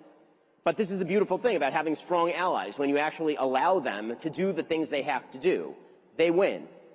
And what Israel is doing right now is winning, and that is a good thing. It is a good thing for the world that Israel is winning. I have a kind of controversial question. Who do you believe the greatest pound-for-pound fighter of all time is? I'm sorry, the greatest? Pound per pound fighter of all time. Oh, UFC, wow, the greatest UFC pound-for-pound boxer of all time. Ooh, I mean, strong case for Sugar Ray Leonard. Strong case for, I mean, Rocky Marciano obviously has an undefeated record, but he didn't really fight that many great fighters. But, you know, I'm not sure how many people are into boxing arcana, so we'll leave it at that. Hey, so my name is Sam. One issue that I'm seeing here that I don't think is getting enough attention is the fact that India and Pakistan and various other countries like that are getting billions and billions of dollars from scamming Americans through robocalls and scam calls, and I really don't think it's getting enough attention. And what can we do about that? Well, I mean, I think, first of all, when it comes to, you know, powers like India, certainly we can use economic leverage to get a crackdown on those sorts of activities. And I would hope that the president does a lot of those things. I think that he will. I also think that when it comes to, you know, the intelligence community, there are things the intelligence community can do in gathering information about the criminals who are currently perpetrating this sort of stuff, which is why, for example, Tulsi Gabbard should be approved as DNI.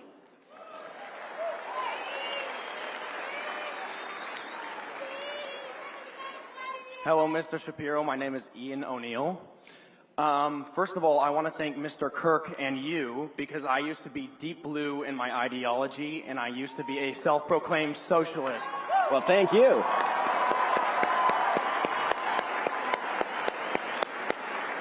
And my main question to you, Mr. Shapiro, is do you believe that Generation Z will be the next greatest generation of the United States of America? So, we're going to find out whether Generation Z will be the next greatest generation. I got to hand it to my boys, the millennials. We showed up this election cycle. But yes, I think that there is a backlash, and it's coming strong inside Generation Z. I think right now you're seeing a radical polarization inside Generation Z. It's incredibly polarized. You're either seeing blue-haired woke libs, or you're seeing rock-ribbed, MAGA-hatted Republicans. A lot of that tends to be gender-gapped, but I do think that as the left continues to follow this pathway into nothingness, and as people get older, and as they start to get married and start to pursue actual purpose in the world, they will become more conservative. So I think there's every opportunity to do that, thanks to organizations like Turning Point and the hard work that the people in this room have done. I want to get to that question, but there's a girl over here who really wants to ask a question. So, hey. How do you feel about them possibly implementing Bible teachings in public schools as a Jew? Oh, okay. So the question was, how do I feel about people implementing Bible teaching in schools as a Jew? I think it's great. I think they should. So.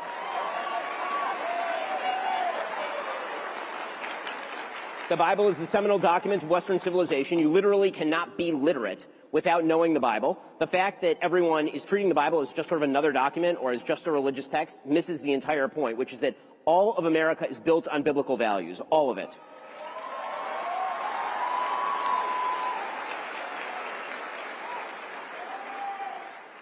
Hi, I was just very curious.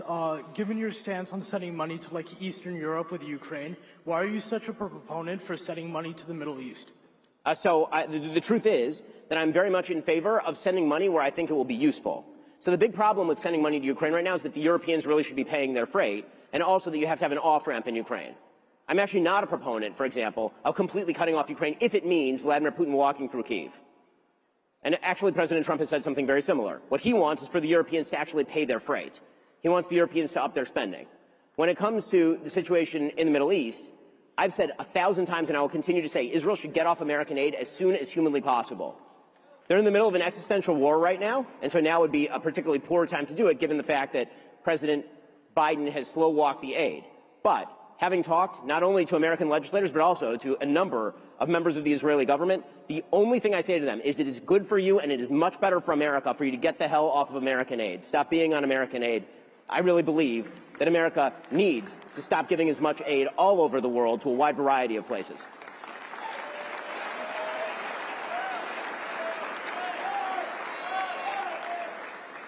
Oh, sorry. Yeah, you go and then we'll get this guy. So my name is Kaiser Williams, and I've been told that my first name is offensive and that I should be called by my middle name. Do you take offense to my first name? Why would I possibly take offense to your first name? Because it'll be a real irony if it turns out your middle name is Hitler or something. But it's not Hitler. But no, I figured not. Like, why would that's so stupid. There's so many great names to take offense at. Like, for example, Cardi B. Yeah. She's staying right there. Okay, so the question was, who's going to be a Democratic nominee in 2028? I don't know, man. That bench is looking real thin. I mean, not the Democratic nominee in 2028, guys. The Democratic nominee in 2028. Well, let's see. Who do they have? They have the mayor of a small town who is gay and likes choo-choos, Pete Buttigieg. Kamala might not go away. She's talking about running again, which, God willing, I will donate to that primary campaign. I would love to see her try. There's been some talk about J.B. Pritzker, who has to be lowered into the Illinois Capitol by crane. There's been some talk about the genderless Ken doll that is Gavin Newsom in California. Again, this is... And, of course, there is the somewhat routinely wasted-appearing bartender AOC. So it's not like an amazing... It's not an amazing bench, is I guess what I'm saying right now. I have no idea, but none of them look particularly good. Hi, Ben. My name is Grace Hosmonic, and I want to thank you personally for making me a conservative. I was a socialist and an atheist for 10 years, and because of you, the people of Daily Wire, I became a Christian and a conservative.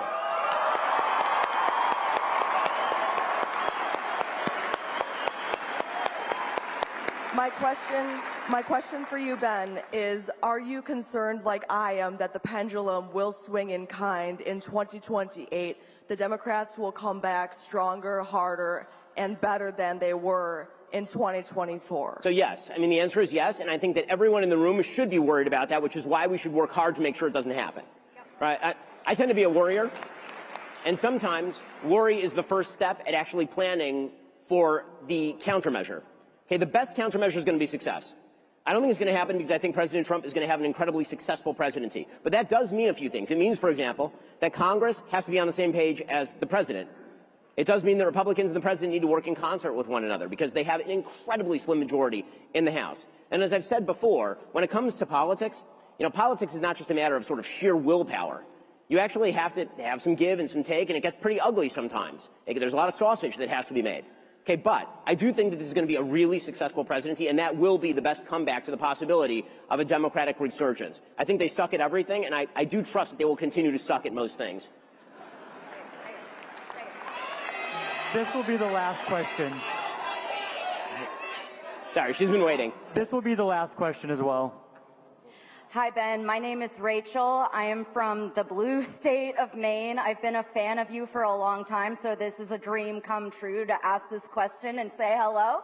My question to you is, as you know, New England was one of those few places in the country that stayed blue this election. So how can we make New England great again? So, number one, New Hampshire came very, very close to turning red. That state came very close to turning red. However, what I will say is that in deep blue states, right? I was from a deep blue state. I was from California, and then I left because it was terrible, and I went to Florida, which is an amazing state. And so, if you are in a purple state, I think that you can turn that state red. If you're in a blue-leaning state like Virginia, I think there's a possibility that from time to time it'll turn red. I think if you're in a deep blue state, you should get your ass out of there and move to a red state. And the reason I say that is because here's some good news. You want a piece of good news? Here's a piece of really good news. Okay, so they screwed up the 2020 census. Okay, they really did. They actually screwed this up. The Biden administration acknowledged they screwed up the 2020 census. If they had done the 2020 census properly, that would have meant that electoral votes would have shifted from New York, Connecticut, Illinois, California to Florida, Texas, and Arizona, which means if they had done the census properly in 2020, Trump would have won without winning any of the blue wall states. That means by 2030, Republicans are in a commanding electoral college position. So, come on down. It's great. Okay, so I just want to finish with this note, guys. The future of the country is not just President Trump. The future of the country is in this room. It's on both sides of me. It's these young people here. It's the people who are in the audience who are building the businesses and creating the educational institutions that are building the social fabric of the country. The future of the country is beginning right now. And 100 years from now, people are going to look back to this inflection point in American history, and they're going to say, wow, President Trump was right, not just about his own candidacy, but about the American people. The American people, we kick ass. The American people are so great, and we are making the country great again. Thanks so much, guys. Thank you. I appreciate it. Thank you.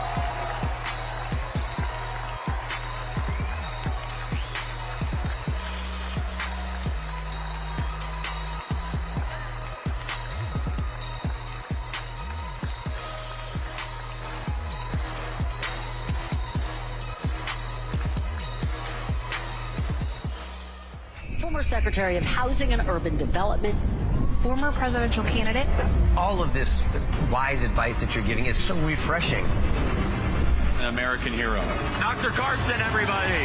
I want to thank you all for being here and for being involved. We are one nation under God. We are one people. We're not this group versus that group. I'm still out here doing things rather than retiring and playing golf. I can't have any fun watching my country go down the tubes. Since the very beginning, there have been those who were detractors of our system. It's totally not about me. I don't care about me. I just care about what happens to our country.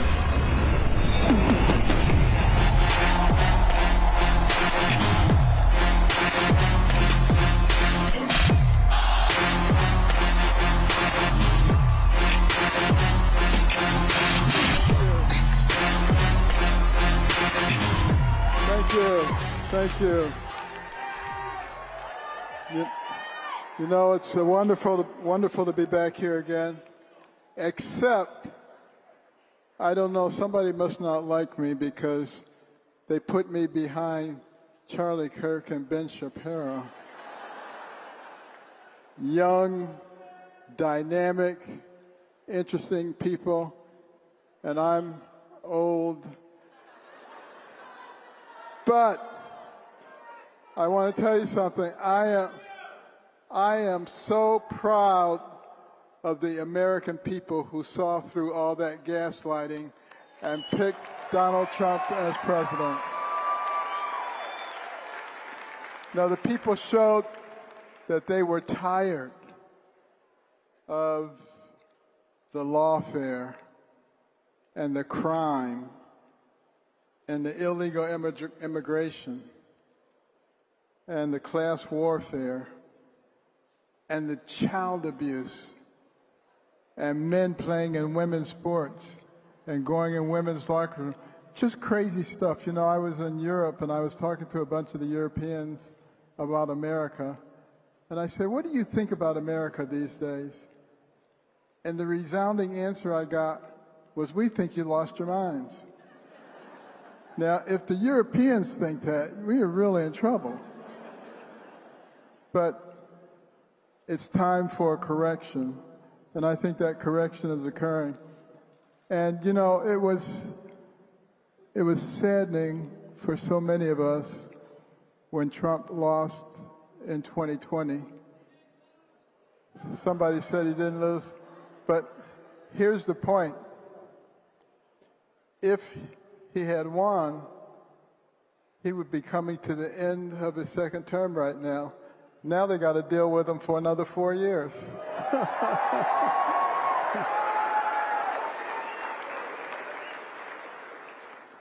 That should teach them. But, you know, sometimes a failure is a setup for success. You know, I remember some years ago, I was asked urgently to come to South Africa to help perform a separation of a set of conjoined twins. They were joined at the back of the head, just like the first set from Germany. And, but the place where it was being done, Medunsa, was not a place that had all the modern equipment and all the kinds of things that you would have in a tertiary medical center. But people were donating very sophisticated equipment from all over the world, and we were able to put together an amazing team in a place like that to carry out what would be a very complex operative procedure. And it involved hypothermic arrest, where we would cool the body temperature, pump all the blood out, stop the hearts. You could do that for up to an hour without loss of function. But when we got to that part of the operation and the cardiothoracic surgeons opened the chest, one of the babies had a heart that was non-functional. And the reason that they had been deteriorating, which is why they needed to get this operation done so quickly, they weren't sure why the babies were deteriorating. It was because the one was doing all the pumping for both of them. So as they were growing, they were going into congestive heart failure. And obviously, we completed the operation. The one with no heart function was dead. But the other one was actually doing okay, and we were pleased with that. Except that the next day, that one started having a lot of seizures and all kinds of metabolic problems. And over the 48-hour period, died. Well, it turned out that that one had no kidney function because the other one had the kidney function. So one had the heart function, one had the kidney function. They were symbiotic. They couldn't live apart. They couldn't live together. And I must admit, on my way back home, I was devastated. I was just devastated. I'm not used to things not going well. And I was saying anybody could fail. I didn't have to come all the way over here from America in order to fail. But 2 years later, there was another case from Zambia, twins that were joined at the top of the head, facing in opposite directions, something we call type 2 vertical craniopicus. There had been 13 attempts to separate twins like that historically, none of which had been successful. So we studied the case extensively, and when I went to do that case, I was so thrilled. Over the operating room, there was a sign that said, "God bless Joseph and Luca Banda." They were having prayer service and song service. I asked them to bring a stereo system into the operating room because I love to listen to music while I'm operating. 19 hours into the surgery, we were only 3/4 of the way finished. The part that remained was so complex. There were blood vessels going in every direction. It looked like a bowl of spaghetti, and you have to try to separate them. Well, we stopped the operation. I said, maybe what we can do is cover it over with skin, leave them joined, come back in a few months, the vessels will have delineated themselves, and then we can complete the separation. And the doctors from Zambia and South Africa said, that's a great idea. And I know it would work at Johns Hopkins. But we can't keep a partially separated set of twins alive. They'll die. Now I really felt the weight of the world on my shoulders. I didn't have all my fancy equipment that I have at Hopkins. I had my scalpel, my surgical loops, and a prayer on my lips. And I went in and said, Lord, it's up to you. And over the next several hours, I was intensely operating. I honestly don't even remember what I did. But later on, the other neurosurgeons said, we couldn't believe what you were doing. But when we made the final cut that separated those twins, over the stereo system came the Hallelujah chorus. And everybody had goosebumps. And when we finished the operation, one of the twins opened his eyes, reached up for the endotracheal tube. By the time we got to the ICU, the other one did the same thing. Within 2 days, they were extubated. Within 3 days, they were eating. Within 2 weeks, they were crawling. And today, they are normal adults doing well. But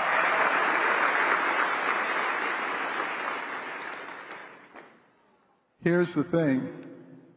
That second operation would not have been possible without all the equipment and the teams that had been put together for the first operation where the twins were not viable.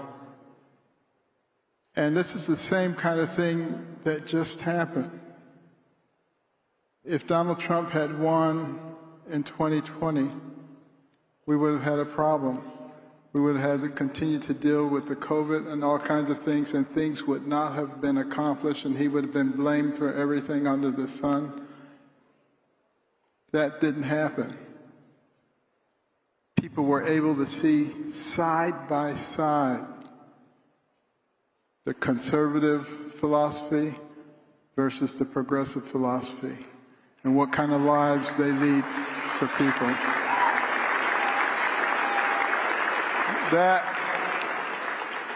That was a tremendous blessing, and that was God's way of helping us to see who we were as a nation. This is an amazing nation that we live in. It doesn't matter where your ancestors came from. I don't care if they came from Ireland or France or China or Africa. You're better off in this country than you would be in that place. And this is our country, all of us together. And one of the reasons that Trump won is because he believed in something that our founders believed in. It's called the common good. What's good for everybody, not what's good for this group versus that group.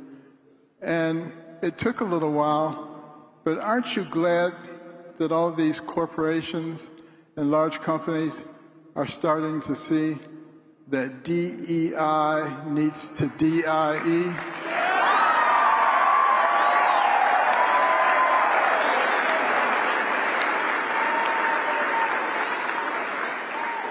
And so many people marched, protested, bled, and even died so that we could have equality in this country.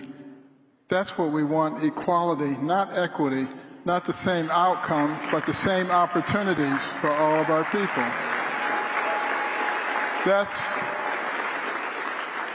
That's the thing that really made America into a great nation. But we have those who want to fundamentally change us into something else. And they are spending their time trying to divide us. You know, one of the main tactics of socialists is to create class warfare. Have you noticed that? Rich people are evil, they try to tell you. Guess what? If there were no rich people, we wouldn't have this beautiful convention center. We wouldn't have shopping centers, universities, libraries, all kinds of things. It's fine to be rich. Just make sure that you're willing to do good things with your money and share it a little bit. And America has always been at the top of the list in terms of people who are willing to do that.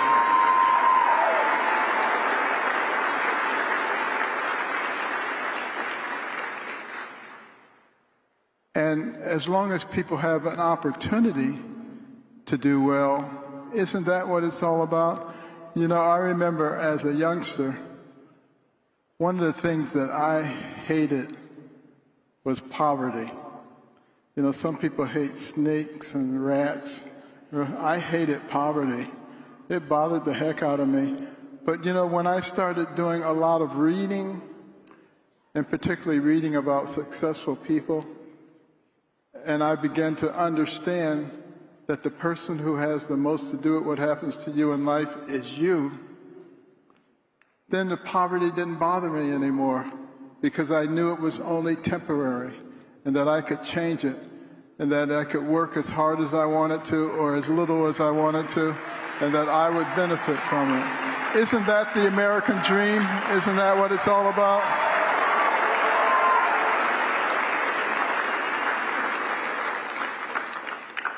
And yet, look at all the people who want to divide us on the basis of race.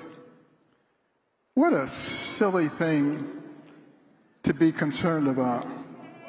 You know, I don't know anybody who has the ability to change their race. They can't change their color, but what you can control is your character and what kind of person that you are. And it seems to me that that's the thing that we should be concerning ourselves about, particularly in this time in which we're living with people doing so many silly things. Some of us need to recognize also that we are not enemies. Take the first letter of each of those things, W-A-N-E, wane. We've let hatred and division wax for a long time. It's time to let it wane now. You know, we just passed Thanksgiving, and a lot of people on the other side of the aisle were saying, if somebody in your family voted for Trump, don't invite them for Thanksgiving. Don't go over their house for Thanksgiving. You know what? That is pure evil, stimulated by the devil.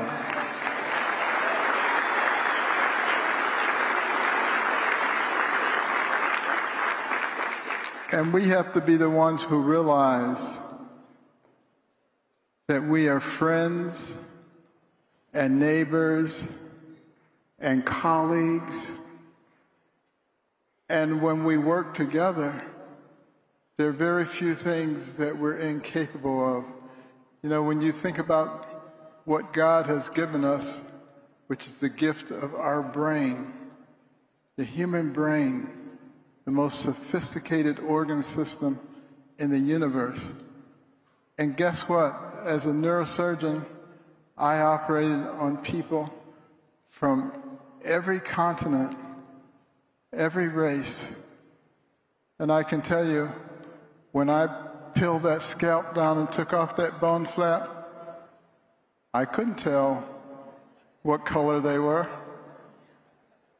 because the brains are the same, and the brains are the things that make you who you are, not your skin color, not your hair, not the shape of your nose.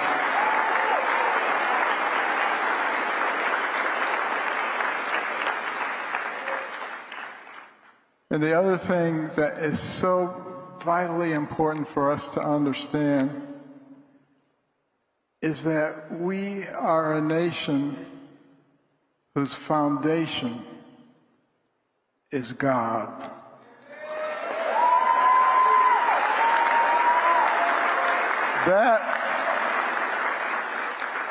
That is the reason that we went from a ragtag bunch of militiamen to the pinnacle of the world in record time. It was because of a relationship with God. You know, I think of the story of the bulletproof Washington. Many of you know that story. George Washington was a courier during the French and Indian War for General Braddock. All the couriers were killed. They were shot to death. George Washington had 2 horses shot from beneath him. He had 4 bullet holes in his coat, bullet fragments in his hair, but no wounds. And years later, after the war, Washington was back in the area. He wasn't president yet, but one of the Indian chiefs who had been involved in the war, who was elderly and near death, heard that Washington was going to be there. He asked his braves to bring him to where Washington was. He wanted to see him. And they brought him into Washington's presence. And he said to Washington, "Sir, I am an expert marksman, and I shot you 17 times. And my men shot you, and pretty soon I told them to stop wasting their bullets, and I just wanted to be in the presence of the man who is protected by the Great Spirit above."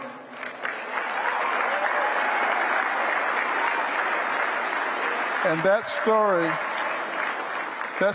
used to be in all of our history books until it became politically incorrect. And then there's the story of the Battle of Long Island when Washington was down to his last platoon. The American Revolutionary War was about to end. General Howe had them surrounded by land and by sea. They were going to wipe out the last of the resistance.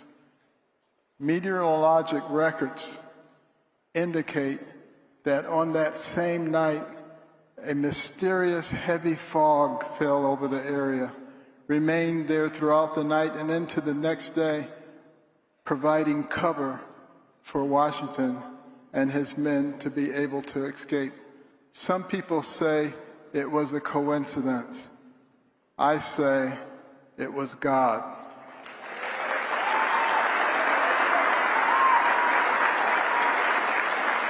And we must remember what it means when we say that we are one nation under God. We must never forget that relationship. And it's time to come back to it. We've had a chance to see what happens when we put God in the background. We spiral downward. We become enemies. We confuse our children about their gender. We have drag trains in elementary schools. We have men in women's locker rooms and playing women's sports. We lose all of our common sense. All of it is there for us to remember. Don't let anybody tell you that you can't talk about God in public.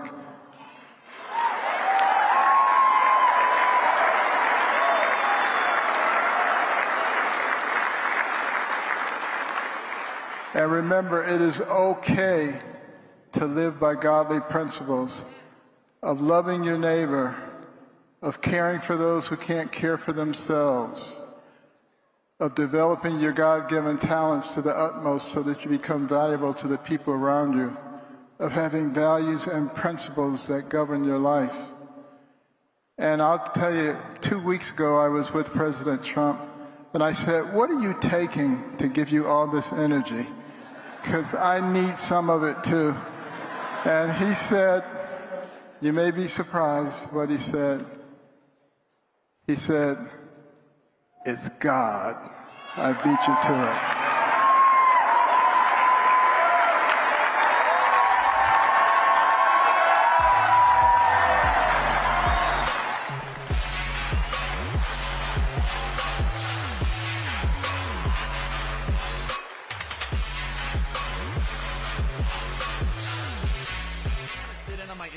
With Glenn Beck, Tucker, Patrick Bet-David, Ben Shapiro, Speaker Mike Johnson, Steve Bannon. While they're here, you guys can literally sit with me and hear me talk to these people, ask questions, be part of the entire experience. Become a member today at members.charliekirk.com, and you can have access to every episode that we do, completely advertiser-free. Be part of our live question and answer on the show, read my exclusive column, and get a signed MAGA hat from me and more.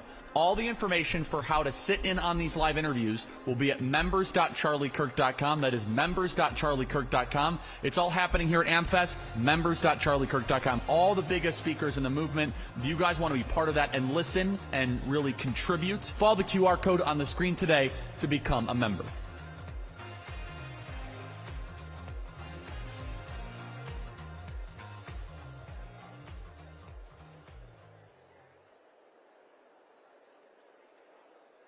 Longtime Donald Trump aide, former White House chief strategist, and his populist cause continues to gain momentum worldwide.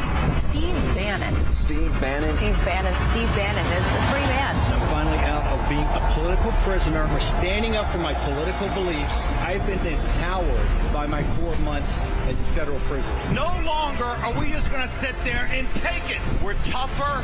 We're smarter.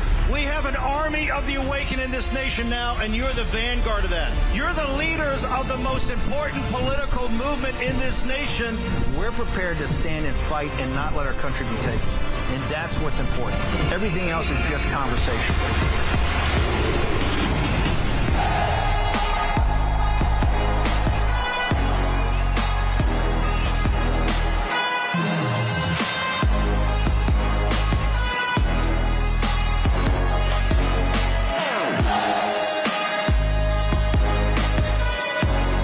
Yo! There's more convicts here than in Danbury Federal Prison. You insurrectionists. Okay, listen. In the Imperial Capitol a few moments ago, we had the first defeat that we've had in a long time, right? You know why? The political class is infected with a malignant cancer. That cancer is bipartisanship, right? You guys remember we met last year. It was before President Trump. It was before the primary, before the general election, before any of these victories came. And all the pundits saying Donald Trump can't win. He can't win the primary. Donald Trump doesn't compromise. All of his followers are a bunch of racist and fascist ne'er-do-wells. What happened in the primary? Trump ran the table, correct? Was there any bipartisanship in Scott Presler going around for the last 4 years and changing the makeup of the electorate in Pennsylvania or in Arizona? Was there any? No. Was there any of you guys going door to door as canvassing and get out the vote for President Trump? Was that bipartisan? It was not. It was highly partisan. Was there anything about the election integrity of folks going in and doing the hard work and sitting around the table and making sure they couldn't steal the 2024 election like they stole the 2020 election? Was there any compromise at all in anything that you all did? No, there was not. It was zero. Let's go back in time. When they stole the 2020 election, President Trump left the Imperial Capitol, came to Mar-a-Lago. And they said, every pundit said, you'll never see Trump in politics again. Trump is finished. Trump is a spent force. The MAGA movement was just a blip, right? It was there for 4 years. It was a surprise victory over Hillary Clinton. And what happened? Right, his polling was down. The only people that went down and saw him from the political class were people to make sure the lion was still in the cage. He had no support except from you. You guys refused to back off. Think about the journey you have been on with President Trump since the election was stolen. Everybody consistently told you that all the pundits on Fox and MSNBC and CNN consistently, Trump can't win. Trump's a loser. Trump's people are bad people. The country won't support him. Right? Think of the moral courage President Trump had to come back. It is the Kennedy wrote a book, Profiles in Courage. That is nothing. You read all the examples. They pale in comparison to Trump. President Trump, when he's back in Mar-a-Lago, when he made the conscious decision not to sit there and just enjoy his grandchildren, enjoy the golf courses, enjoy the empire he built, his wife and the great family, he made a conscious decision that this story is not over, that what they had done is stolen an election, and what they were prepared to do to the country was pure evil.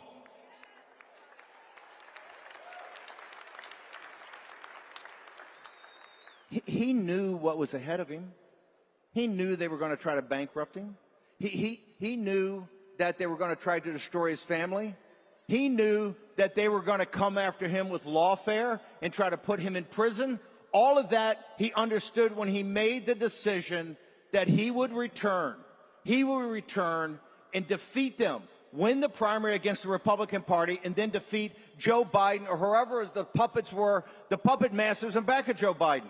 That single act of doing it was the single greatest act of political courage in the history of the country. Now, why did he do it? Because he knew he had you as his back. You had his back. You're the foundational element of this movement. You are the vanguard of a revolutionary movement. Every revolution has had folks like you. The American Revolution had it. That's who you are. You just delivered the greatest comeback, not just in the history of the country, but the greatest comeback in all political history.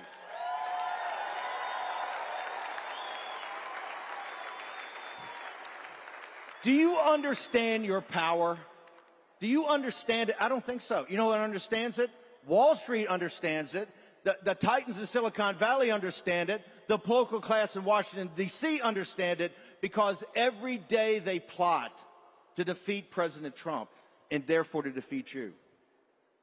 Look at what happened in the last 72 hours. You know, President Trump wins. He's on a roll. He's on a roll. He's treated like the President of the United States. You know why they treat him like that since the victory? Because they understand that Joe Biden is an illegitimate imposter. That never in American history, never in American history has any president-elect been treated like Donald Trump on the international stage and by the American people, because the American people understand that Biden is an imposter. They understand now that he stole the 2020 election. President Trump goes to Notre Dame and he's treated like Charlemagne. He looks like Charlemagne when he walks in, like a king, like a leader. You see those little munchkins? You see the little munchkins, Macron and the wife, and Jill Biden, Dr. Jill Biden. By the way, I wish any of my 3 ex-wives gave me the look that Jill Biden gave Trump. Come on, man. Come on, right? What's the over and under she voted for him? You know it happened. Look how they received him. Look how they're receiving him everywhere. Look at Army, Navy. The midshipmen and the cadet Corps of Cadets is not supposed to act like that. Look at it. I've never seen intensity of love of a commander-in-chief. You know why? They consider him the commander-in-chief, not Biden.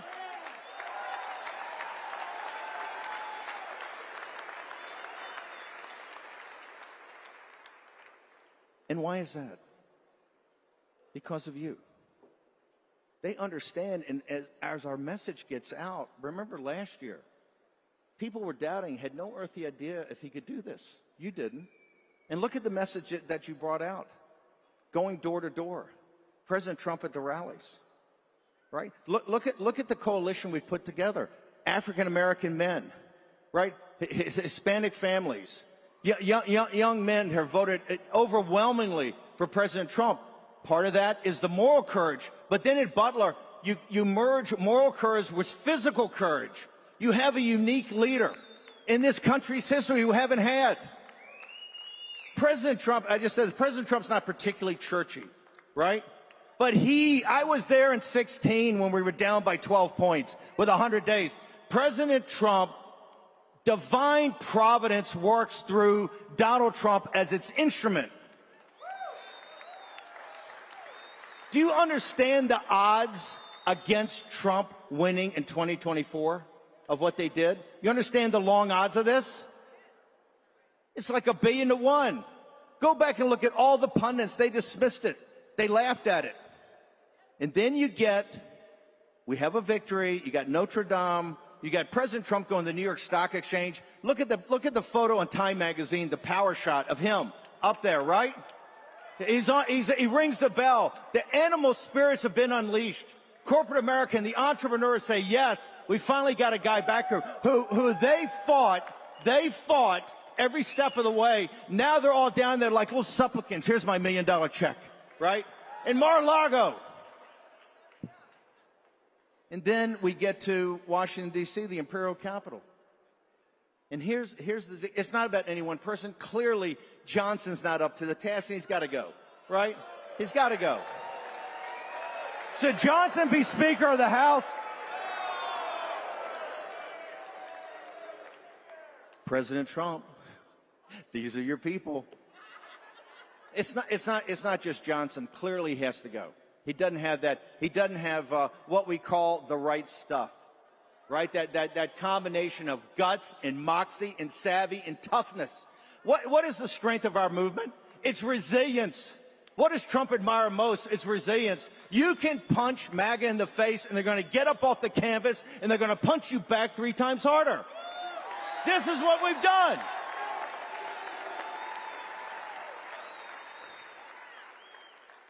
Johnson goes to the UFC fights, right? He's on the plane. He's walking in the UFC fight, right?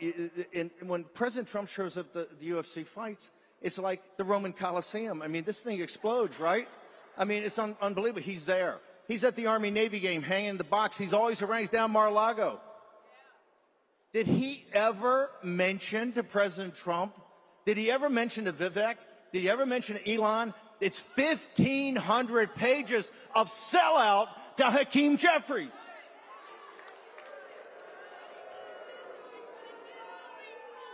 He just stands up in the Capitol a few minutes ago and goes, well, you know, we negotiated this on bipartisan. There's nothing to negotiate.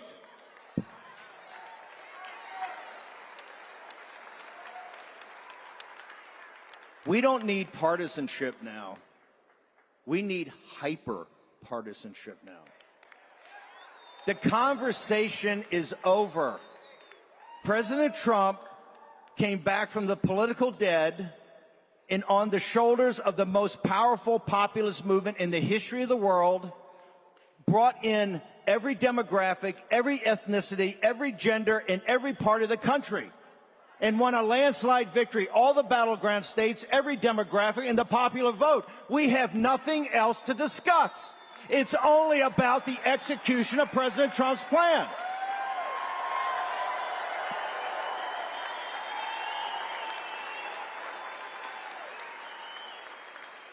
On his nominees, right? You've got. Well, first off, we should have never backed off of Matt Gaetz, right? Matt Gaetz is a hammer. Matt Gaetz is going to go in the Justice Department and clean that rat's nest out. And then Matt Gaetz is going to turn the guns, metaphorically, right, on the J6 committee, right, on Capitol Hill, and particularly on the Biden regime, the Biden administration. You guys are right about everything. You're mocked and ridiculed all the time. Remember, oh, they're not an illegitimate regime. No, they won. The New York Times and Wall Street Journal in the last 48 hours have published 2 stories that say Biden never really ran the government, right? He had all these other people that don't even know who made these decisions. It's a complete puppet. Everything we've been saying from the beginning, and if he was an actual commander-in-chief, and you saw this when he went to Saudi Arabia, did he have the troops out when President Trump shows up? They got the red carpet. They got soldiers on both sides. They're all snapped too, right? Biden gets out of an SUV and is fist bumping some guy. They never treated him like a president of the United States because their intelligence services told them he's not a legitimate president of the United States. And now the mainstream media, 4 years after the fact, gets out that the Daily Mail aggregated the stories, and there's going to be some huge investigation. We have to go back to the beginning. We have to go back to 2020, right? It has to be out in the open. Remember, the more transparency, the more powerful we are. The first thing President Trump ought to do is declassify 5 million documents of classified information and let people see it. You'll sit there and go, "What? This is classified?" They classified the information for one reason, to keep it from you. Right? Your common sense is the common sense we need in our international affairs and our national security. If you gave me the choice, I was fortunate enough to go to Harvard. I was fortunate enough to go to Goldman Sachs. And I will tell you right here, if you gave me the choice between being governed by the top 100 partners at Goldman Sachs or the top 100 partners at McKinsey or Booz Allen or Cravath or Sullivan and Cromwell, and the first 100 people that walked in here with a red ball cap, give me those 100. Because you've got more common sense, you have more empathy. You are the sovereign will of the American people, handed down generation to generation through every patriot's grave down to the current time. This is what you represent. You had no, this was all done. Pressler had no money. These organizations, the types of money, no money. You did this by grit. You did this by tenacity. You did this by resilience. It's exactly what they don't have. They stole the 20. First of all, the whole first term in 16, every day, Trump's a racist, Trump's a fascist, these are terrible people. Then they steal the 2020 election. Did you give up? Did you go back and cry? Did you turn in the fetal position and suck your thumb? Hell no, you didn't. You know who's doing it.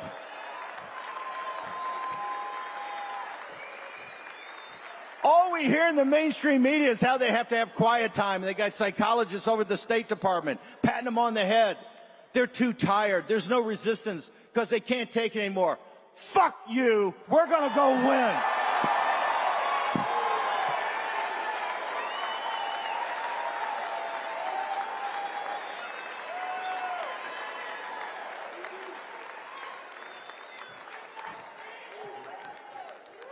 That's my inner convict that just came out. No, I'll be blunt. I find their weakness appalling, right? I find what they tried to do, to use state power, to use the media, to use it all against Trump and all the money from Wall Street. To not just break Trump, but to break you. You couldn't have worn a red MAGA hat before out in public. You couldn't let people at work know how you voted. They tried to, they were like neo-Marxists in Russia or Nazi Germany or neo-Marxists. Think about what they tried to do to your life. But underground, there were so many people who said, hey, I like Trump. And then when they started hearing the policies from you and every day, and the new ecosystem of far-right media, we don't need Fox. We don't need MSNBC or CNN, the New York Times. You don't need them. Look at where you guys have more. You are so far ahead of their knowledge. I can talk to you about any topic that is important, signal, not noise, and you guys have the information. Do you realize how few times that's happened in the United States of America where they control the information? The hardest thing we have to do, Charlie will tell you, is to stay ahead of you guys. You take information like a sponge, then you take the actionable information, the actual information, you use your agency and you put it to work. There's never been a movement like that ever, ever. It's the reason they fear you. It's the reason what Johnson did over the last 48 hours is a political mortal sin. You don't go to Hakeem Jeffries. Quite frankly, I don't give a damn what Hakeem Jeffries wants. I don't care what Chuck Schumer wants. These people are not relevant. What is relevant is the people that President Trump has in office, and what's relevant is the people that he wants in his cabinet.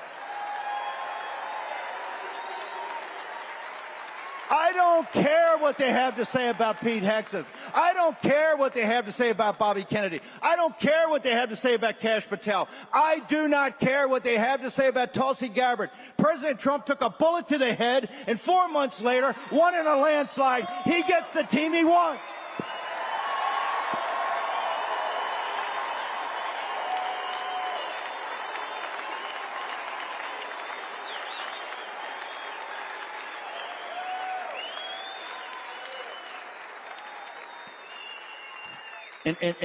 And what does the political class do? The political class gives 1,500 pages. And here's the thing that galls me the most. All the giveaways, biolabs in Ukraine, all this different crap, right? More stuff, you can't investigate them.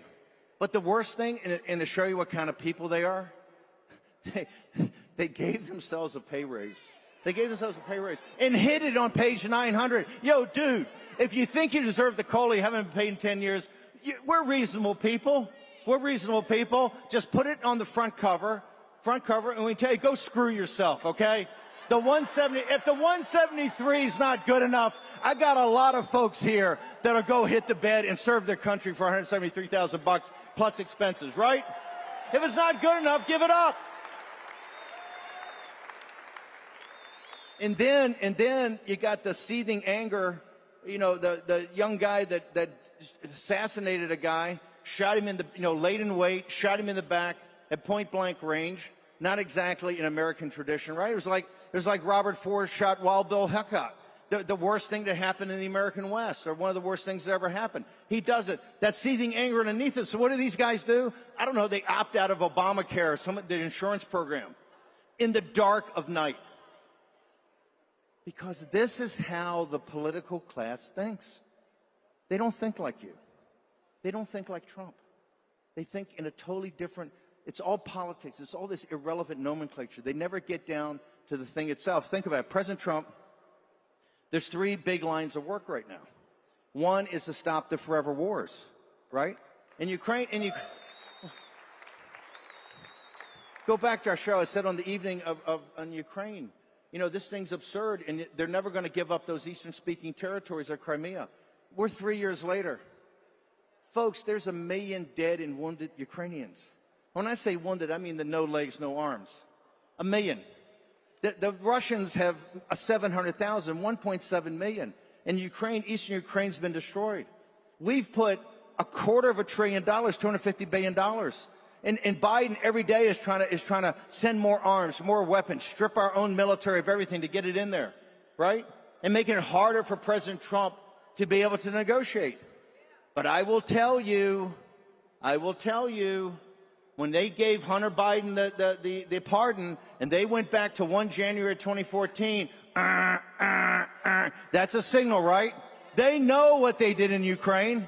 They know what they had to hide in Ukraine. When we get into Ukraine and investigate and we rip the scab off of Ukraine, there's going to be some pus come out of there that's going to revolt the American people. I'm talking about the biolabs, the child trafficking, where the money went. Zelensky, to me, is a criminal. He ought to be under full investigation, and then when we find out how much he and his buddies have stolen,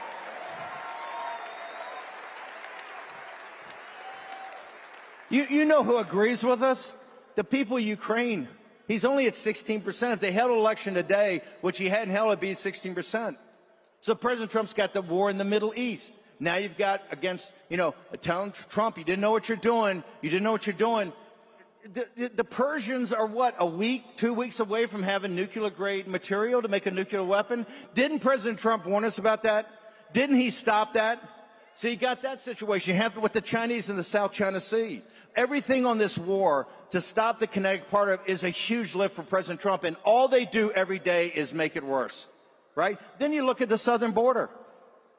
Biden's illegitimate. Who would allow into their country to organize it, initiate it, and then exacerbate it?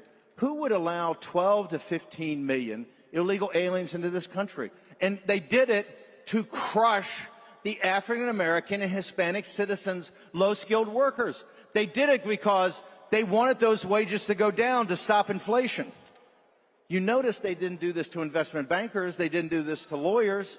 They didn't do it to the lobbyists in D.C. They did it to the folks in this country, the hardest working folks that could least defend themselves.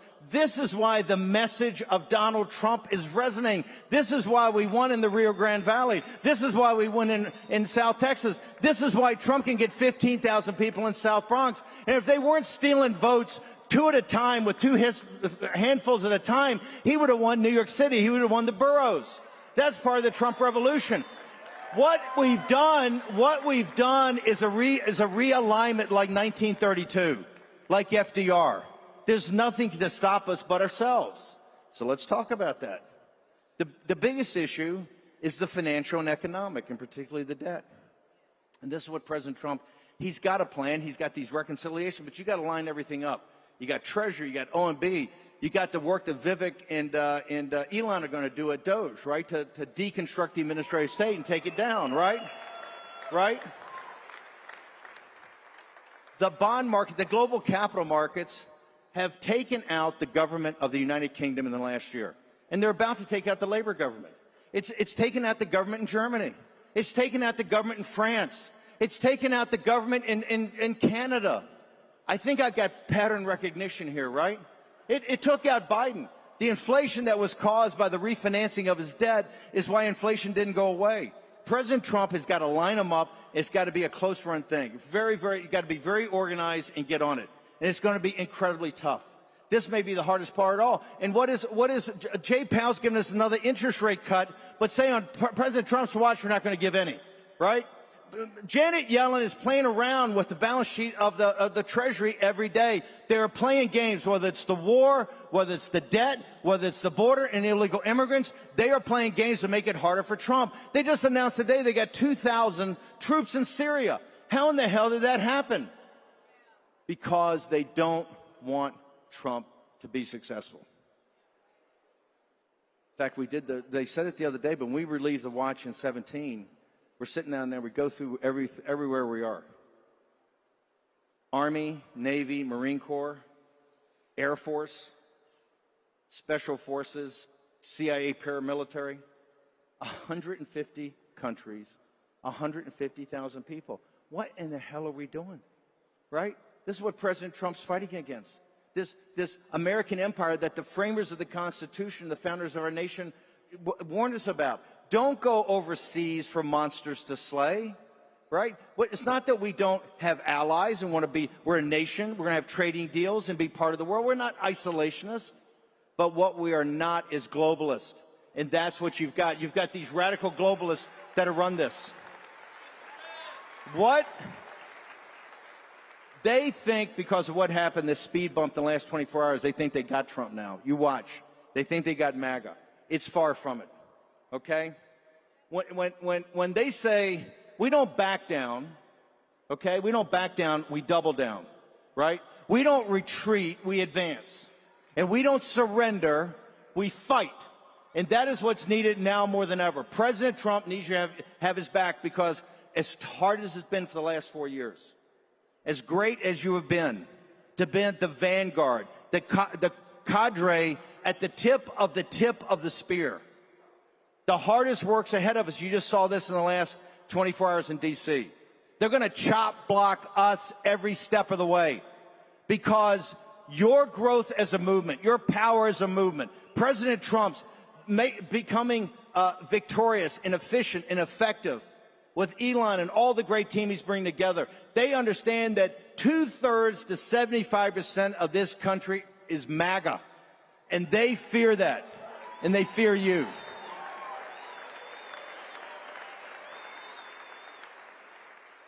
So don't back down. Double down, right? Do not retreat. We're not going to retreat. You know what we're going to do? We're going to fix bayonets and we're going to advance. Okay? Fix bayonets. This is what saved Pete Hegseth.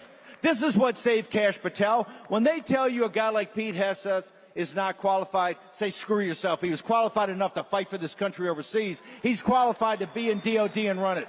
When they tell you Kash Patel is not qualified. He knows more counterterrorism, more counterintelligence than any guy they got over there. And he understands who needs to be investigated, right? The J6 committee and the Biden White House. When they tell you they're on TV every night talking about blanket preemptive pardons, they're telling you about the crimes they committed. Now they're on TV talking about blanket amnesties. Here's the amnesty they're going to get. We're going to investigate you. We're going to do it all above board, and you're going to go to prison for a long time.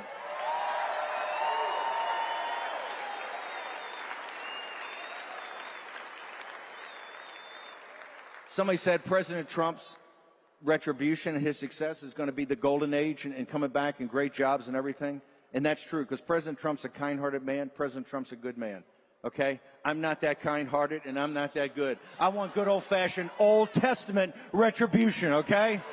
I want to go after, with Mike Davis, the vast criminal conspiracy that for the last 4 years tried to bankrupt Donald Trump, tried to imprison Donald Trump, tried to assassinate Donald Trump. That's what we're going to go after. We're going to investigate it, and we're going to put all the guilty in prison where they belong so they can never do it again.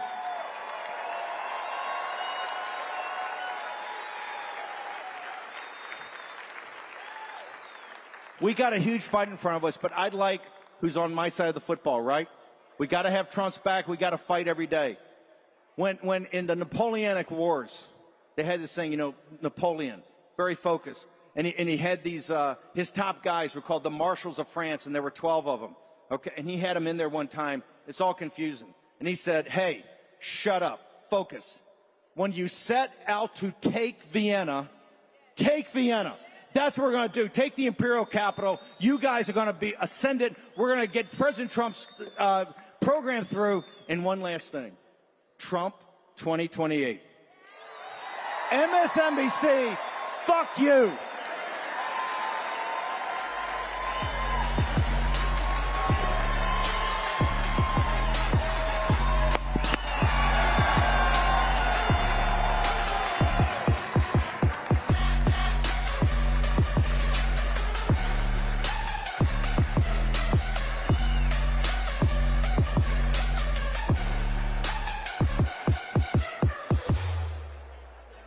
Interviews with speakers here at AmericaFest. Join me as I talk to PBD, Glenn Beck, Tucker Carlson, Matt Walsh, Michael Knowles, Brett Cooper. Become a member of Charlie Kirk Exclusive, and you can have access to every episode completely ad-free. Be part of our live Q&A on the show, read my exclusive column, and get a signed MAGA hat and more. All the information for how to sit in our live interviews can be found at members.charliekirk.com. That is members.charliekirk.com. Follow the QR code on the screen today to become a member.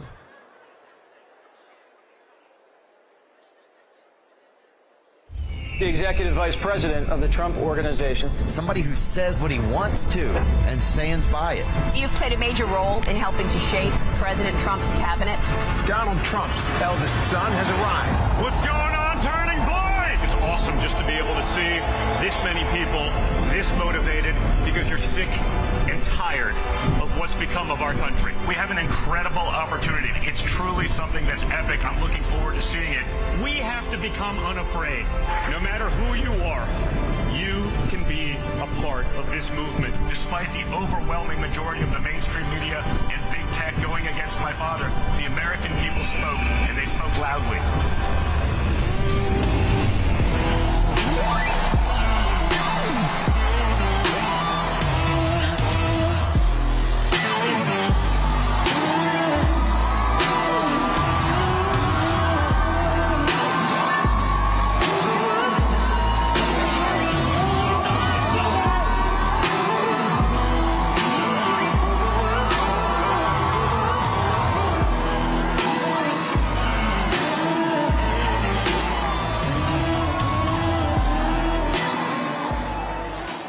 What's going on, Arizona? Oh, it's so nice to be here after that win. What do you think?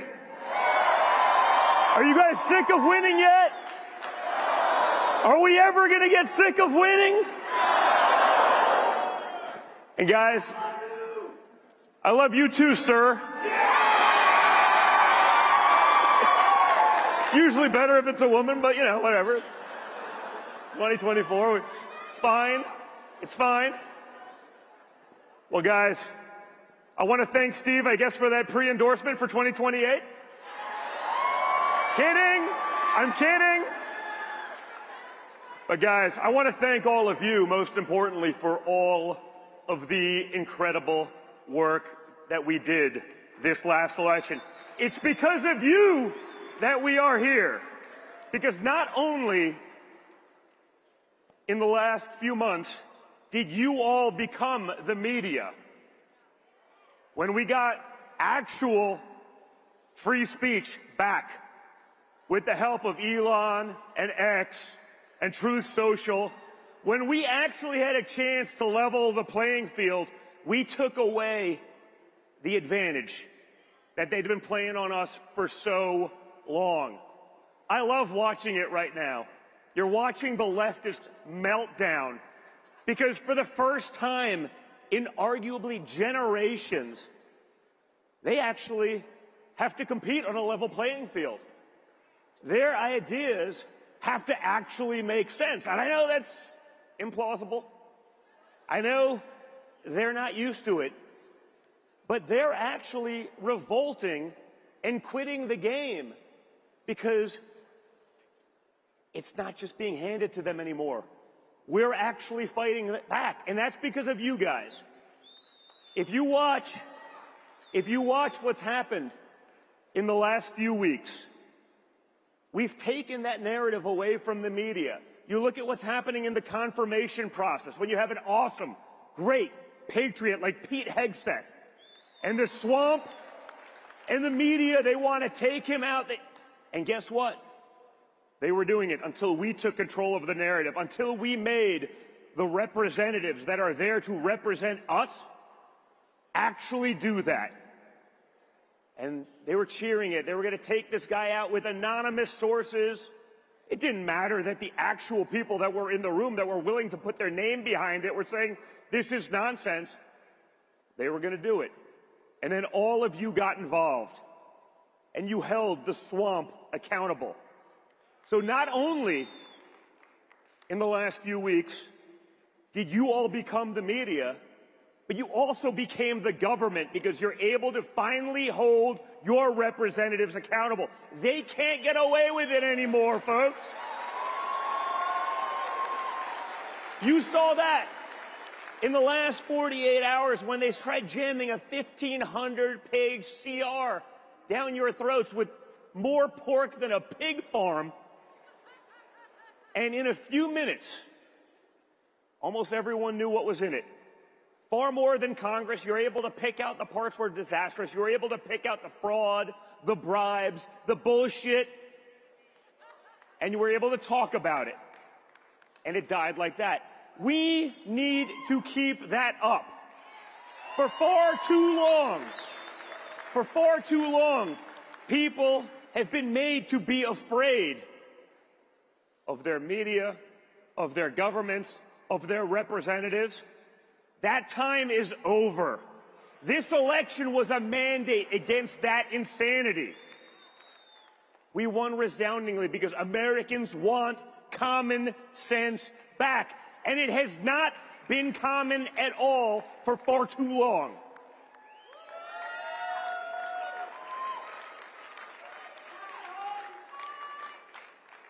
And what I love about it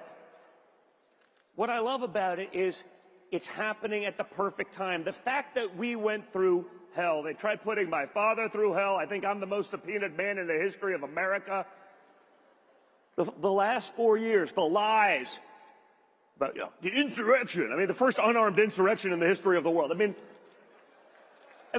honestly, if you were going to lead an insurrection in like the most heavily armed country in America, maybe show up with guns, unless, of course, it wasn't an insurrection, which, of course, it wasn't. But they lied about it.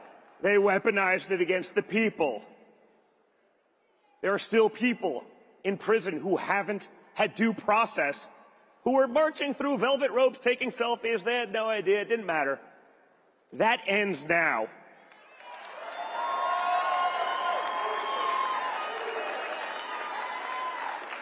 Now, We all know my father won 3 elections because he actually won in 2020, right? No one's pretending. Do me a favor. Raise your hand if you're still pretending that Joe Biden actually won in 2020. Nothing, right? Yeah, okay. We all know that, and we saw that. Even the Democrats the day after the election. Well, it is a little bit odd that there's this massive spike. You know, it's like 74 million votes, 75 million, 73 million, 74 million, 73, 82 million. Like, yeah, where are they? Where'd they go? I mean, if Trump is truly the greatest threat to democracy ever, you'd think maybe they'd show up. It's almost like that was a lie, too. But while my father went through hell, and they tried taking away his business, and they tried bankrupting him, and they tried doing the same to myself and my brother, and when that didn't work, they tried jailing him. 750 years. Seems like a long time. My father is a young and vibrant 78, but I feel like 750 years and possibly the death penalty may be excessive. But I guess that's what they needed to do, and it's all collapsing because it was all built on a foundation of lies and garbage, and everyone now knows it. They weaponized every aspect of government, every position that they could possibly do, and they still failed. But what's good about the fact that while we may have won in 2020, we didn't assume office? We get to start with a clean slate, with the knowledge of who's real, with the knowledge of who's loyal, with the knowledge of who can actually fight and deliver. Had we just rolled over the 2016 to 2020 crowd, honestly, I don't know that it would have been a great presidency. I'd love to believe that we do some things. I think we did a great job with 16 to 20. Given what we were up against, given that you had the most hostile media ever, given that you had the most hostile Democrat Party ever, given that half the Republicans weren't even on your side, he still did pretty amazing. But those same can kickers, those people who thought that they knew better than the duly elected President of the United States and felt obligated to not follow his orders or the will of the people, but to create their own mandates, they're all gone, and they ain't coming back, folks.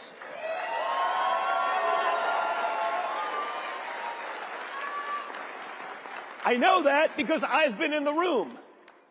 I don't want to choose, and I didn't want to choose, a single person in the cabinet, any of the undersecretaries, any of that.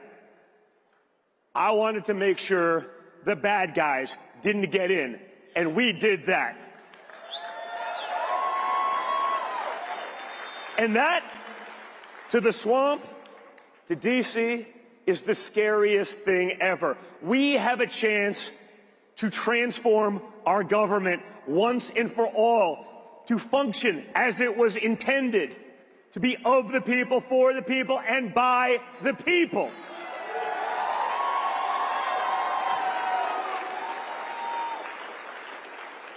But the only way we do that is if all of you stay involved.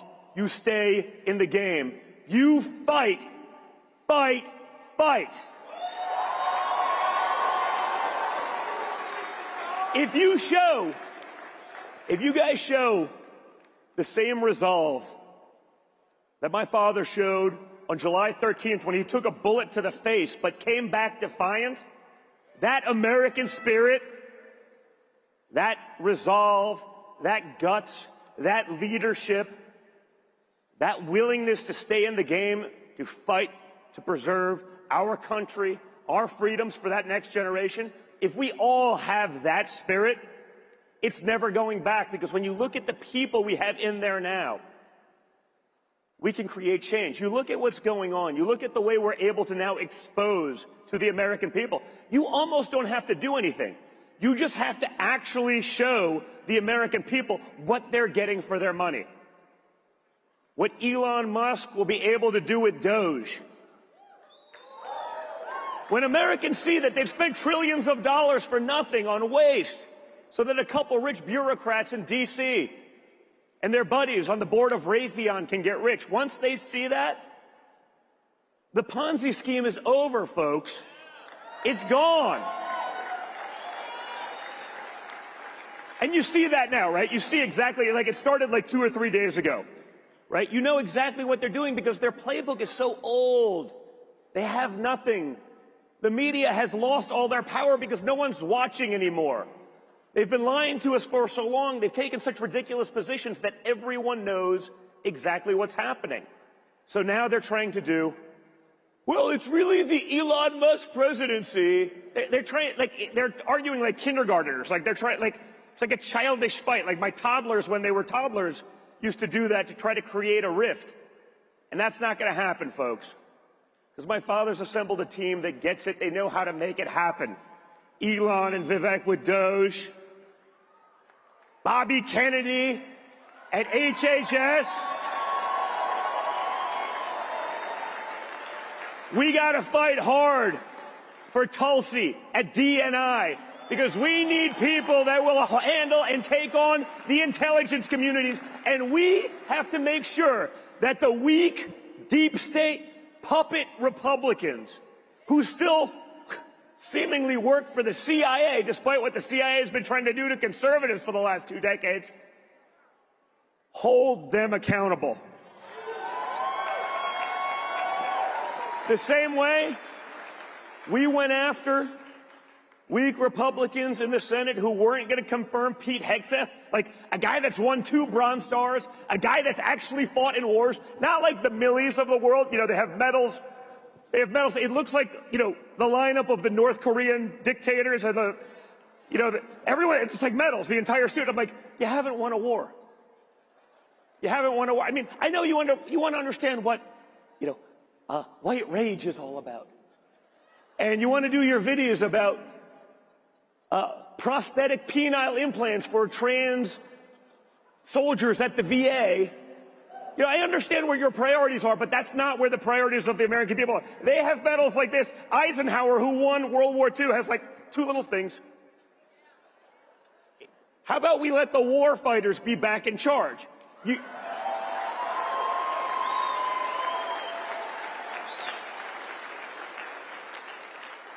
Seems pretty logical.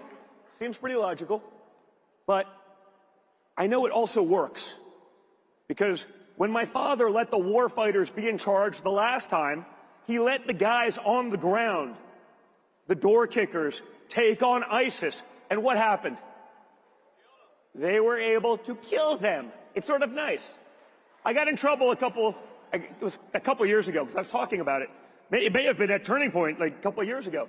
And I was getting calls from buddies of mine that were in the SEAL teams that were like, hey, dude, we're spending more time doing like DEI training than we are like shooting. And I'm like, seems like a bad thing to do. Like, I want my like operators to be able to like operate. Let them kill bad guys. That's what, but no, we have to learn the 4,376 pronouns. We have to see how that applies in war and in combat. And people literally went nuts. Like the media was like, that didn't happen, it's not happening. And like 12 buddies that were SEALs like literally came out. We're like, no, it actually is happening and it's a problem. We know this works because of course it works. It's the most plausible answer to everything. So we're going to do that and we're going to fix it. Then we're going to hold them accountable on the budget side so that we're not mortgaging all of you young guys in this room and all of you young ladies in this room. Your future isn't going to go down the tubes so that a couple of guys in D.C. can get rich.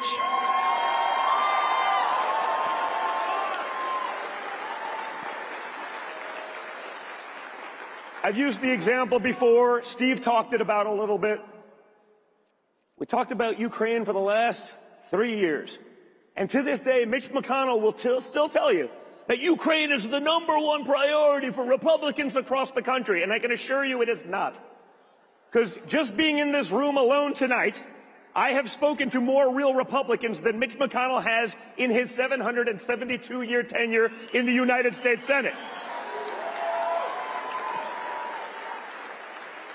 But it's not just in this room.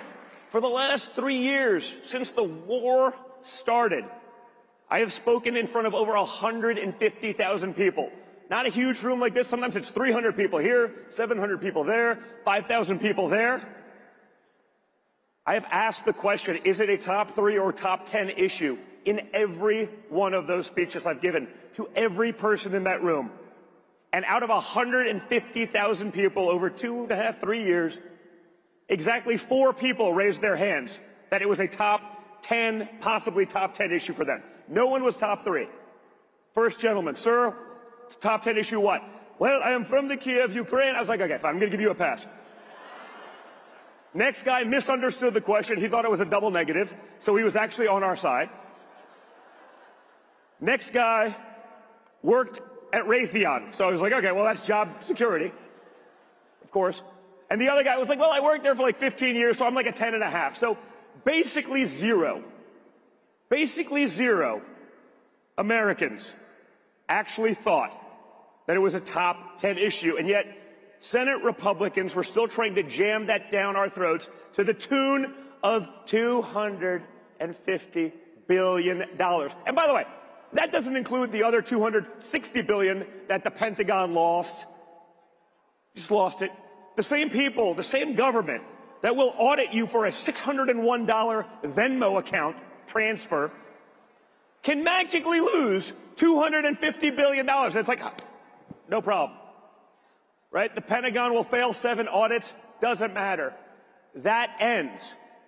That ends now.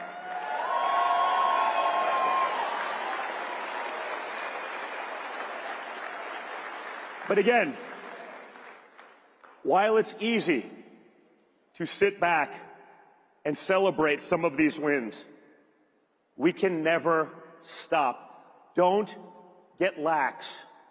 Don't let these little wins think that it's over. It's never over. They're not going away. We just have to overwhelm them. We have to keep on the pressure. We have to make sure, again, in D.C., it's not just the Democrats that are our foes. It's a vast majority of the Republicans. And we saw that even today. When we take a resolution, a CR, from 1,500 pages to 150 pages, we get it down, and like 30 House Republicans vote it down because, they didn't get one little thing that they needed, or they needed more pork, or they're trying to comply with the Democrats or give them what they want, or, as we've always seen in D.C., it's just an easy existence to be a weakling Republican. What we're going to do is we're going to give Chuck Schumer all of that power if we don't get these things passed right now. So we need everyone to do what we did over the last few weeks. Call them out. Call their offices. Put on that pressure. Make them feel the pain. I think Joni Ernst learned this a little bit the hard way. ETP, education through pain. It's a very simple concept. Very simple concept. Like, you touch a hot pot on a stove, it hurts. You don't do it again. Children learn this, right? We need our politicians to understand that too. They've gotten away with it for far too long. And again, we have a mandate from the people. It's been so clear. It's there. People are sick of it. And we can do something about it. We just have to hold them accountable. Right? Just because they have the R next to their name doesn't mean anything anymore. Because honestly, guys, the Republican Party of a few years ago is gone. This is now the America First Party. Donald Trump is in charge. And now, for the first time in a long time, we actually have a bench of people that can carry that torch for years. It's why I fought so hard for J.D. Vance. How awesome has he been?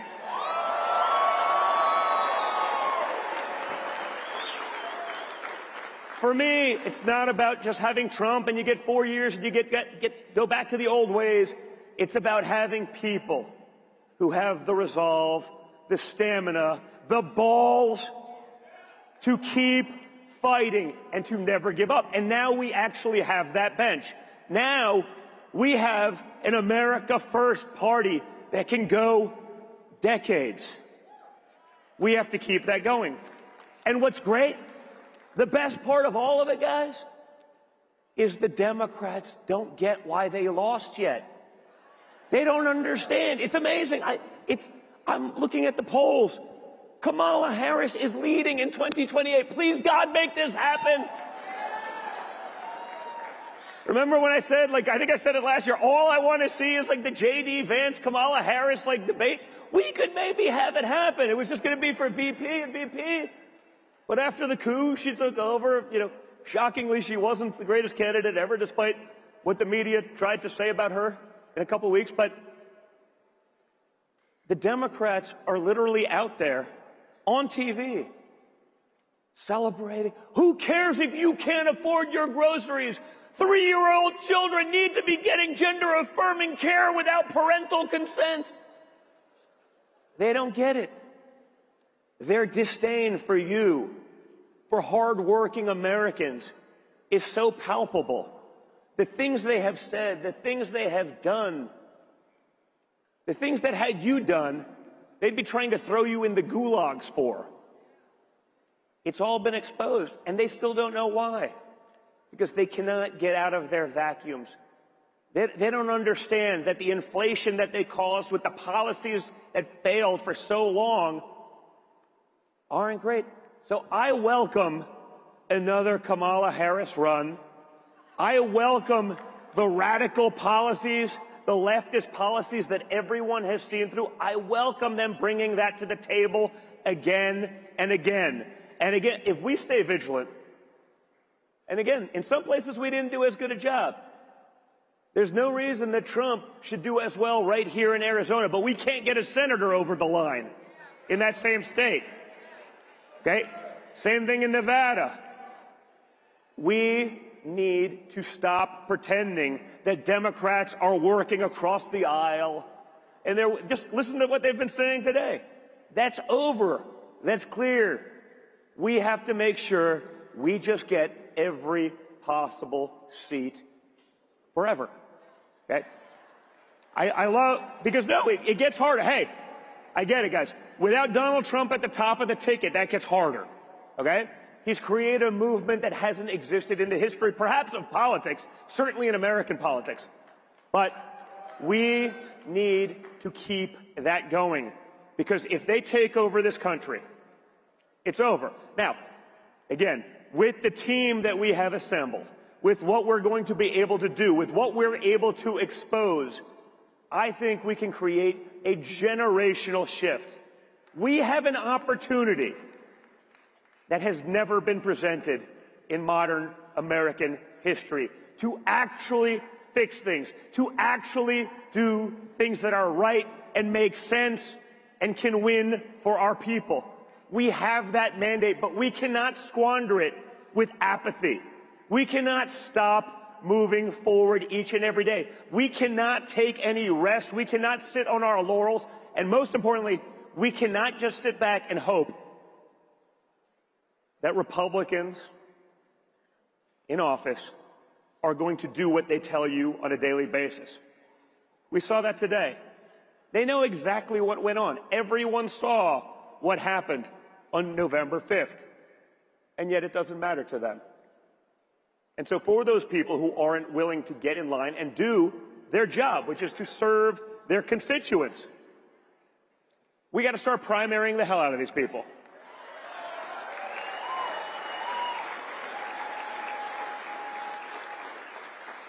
There's so much we can do, guys. We can fix our economy. You see it already happening, right? You see what Canada's willing to do on their border simply because Trump threatens tariffs, and what Mexico was doing as it relates to that. Donald Trump's not even president yet, and countries are already capitulating to his policies that are not yet in place because they know what's coming. Strong leadership, guys.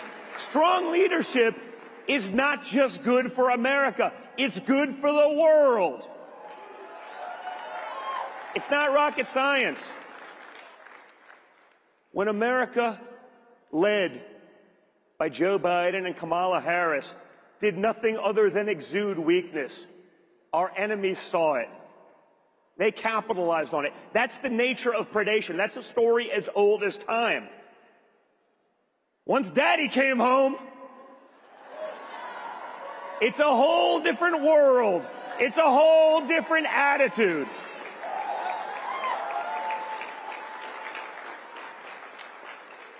So guys, enjoy it, but stay in the game. We have so much we need to do between now and January 20th. We have to get those cabinet picks in, okay?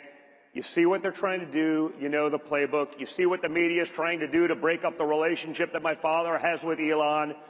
They're trying to cause that schism to prevent these guys from being able to do what they're going to do best. And we can't allow that. So you guys, thank you for everything that you have done. I understand it has been a brutal 4 years.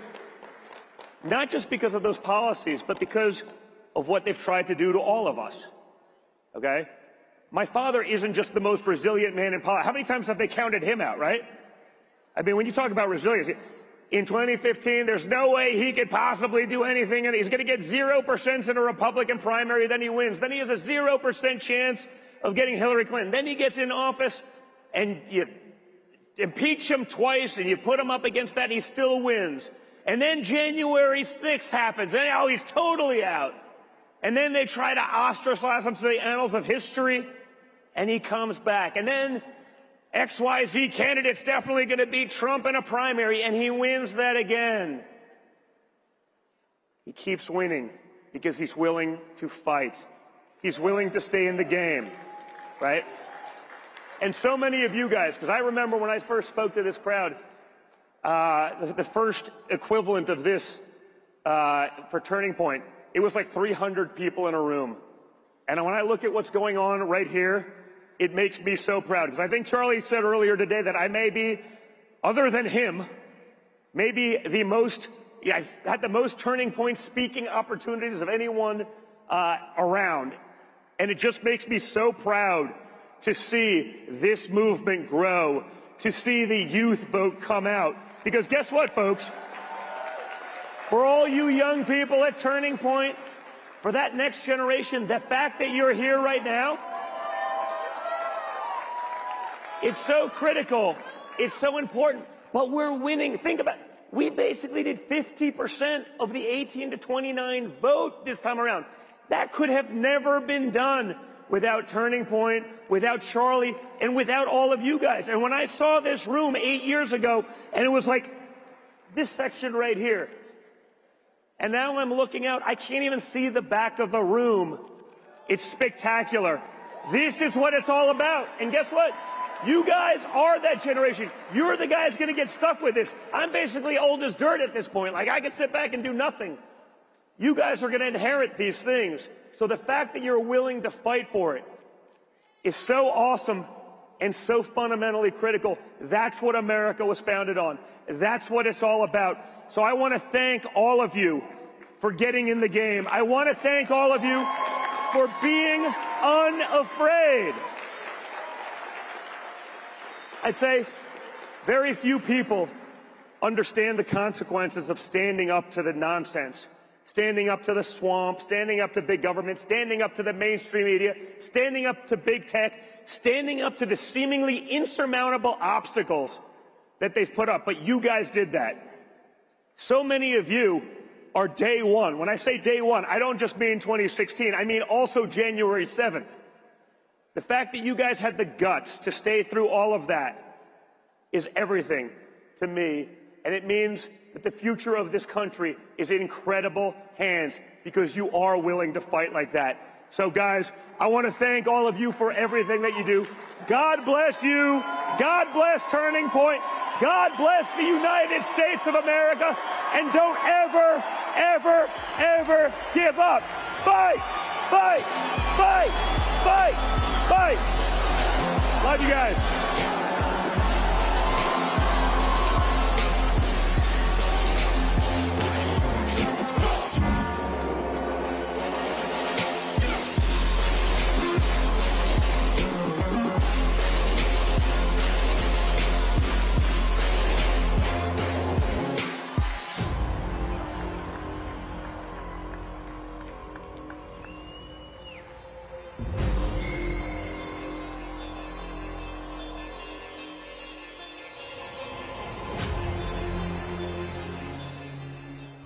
journalist, political commentator, author, the most powerful conservative in America. We have a free press in this country, and it's people like Tucker Carlson who we depend on to speak the truth. Thank you all for having me. We're living through one of those clarifying moments. The last month really has changed the way I think about a lot of things. God is among us. I think even people who don't believe in God are beginning to think, well, maybe there's something to this. What you're seeing now is the return of the country you grew up in. Masculinity is still an indispensable thing, but you still need a brave man in charge, because it's a rough world and unexpected things happen. The vibe is so strong right now, and it's the return of freedom. Freedom.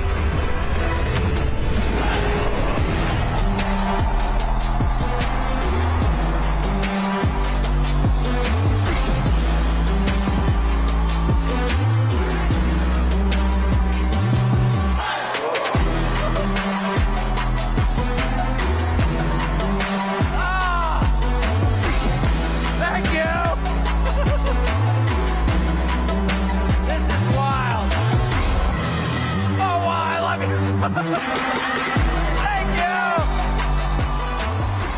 That is amazing. Thank you very much. Thank you. Every year I come here in December, I've come here 5 or 6 years, and every single year I have the same thought, which is I feel like I'm in the set of Stonehenge in Spinal Tap. It's like, I love it. I feel like Ozzy Osbourne walking out here. Thank you so much for having me. I just want to start by saying, and I mean this sincerely, this is not shilling, this is honest. I think Charlie Kirk did an amazing thing in this election. And people make the obvious point that the two-party system is fading and that the parties themselves are weaker, more disorganized, and inevitably more corrupt than they've ever been. But they're being replaced, and Charlie Kirk is more powerful in the true sense, which is he actually gets things done, than the Republican National Committee. And I just think that's amazing. For a man who, if there's ever been a debate, like, is it worth going to college? Look at Charlie Kirk, an amazing person, and I'm proud to have him as a friend. Anyway, thank you very much for having me. I was thinking, flying out here today, this really is a moment of liberation for the country. I think the vibe has changed. That's real. And I feel it everywhere I go. I haven't met a hostile person in the last 6 weeks anywhere in the United States. People seem happier. And I've been trying to think about, like, what actually changed. I mean, obviously, Trump won. Kamala Harris lost. Which is great. But what really happened was the spell was shattered. And here's what the spell was. And I think all of us, to one degree or another, were under its influence for like at least the past 8 years, but probably like the past 30 years. The spell was this. Now, a spell is an incantation. It's a phrase or idea that, if repeated enough, gains power. And the way you break a spell is by saying boo really loudly and waking up everyone to the truth that the spell is fake. And it had been 30 years since anyone did that. And here's what the spell was. The spell was that the tiny group of people who run the country to their own benefit represented, like, the rest of the world. That everybody agreed with all the dumb pieties they were screaming at you, that all the good people were on the other side, and that you were somehow alone, trapped in your house thinking freaky far-right things that you should be embarrassed of. And all the truly decent, moral, progressive, open-minded people were on the other side, laughing at you. And that you were some kind of medieval freak, probably dangerous. And what the election showed was the opposite was true. The fact that Trump won not just the majority of the popular vote, but huge segments of unrelated parts of the society told the entire story. Trump won young people, Hispanics, he won Muslims in Southeast Michigan, he won Orthodox Jews in upstate New York. He basically won everybody except for the tiny core of super unhappy people who controlled everything. And I remember thinking about 10 years ago, having grown up in an affluent neighborhood in California and lived in a bunch of other affluent neighborhoods my whole life, that the politics of the Democratic Party reminded me very much of my neighbor's, my buddy's, divorced mom in 1978 in La Jolla, California. And I'll never forget sitting in his backyard with his mom, who had become like an artist after getting divorced, an artist. And she was sitting there wearing sandals. She had like long frizzy hair, and she was smoking a Moor, which was like the cigarette of choice for divorced ladies in the 70s. It was like really long and thin and brown. And it was a sign of liberation, personal liberation. Like, I don't need a man anymore. I'm on my own. I am woman, hear me roar. I am feminist. I am the future. And I remember sitting in the backyard of their $4 million house by the pool as she ranted about the patriarchy and capitalism, smoking her Moor. And I remember thinking, this is, well, she's obviously crazy, but this is the unhappiest person I've ever met. I kind of can't wait to get out of here, take off with my buddy and go play. This woman is miserable, and that informs all of her views. So that was, 1978, 79. I wake up in like 2015, and that's the entire Democratic Party sound like my friend's angry feminist mom, like pissed at her husband, who she hates because he cheated on her, but you can kind of understand why, but he's still paying for the house with the pool.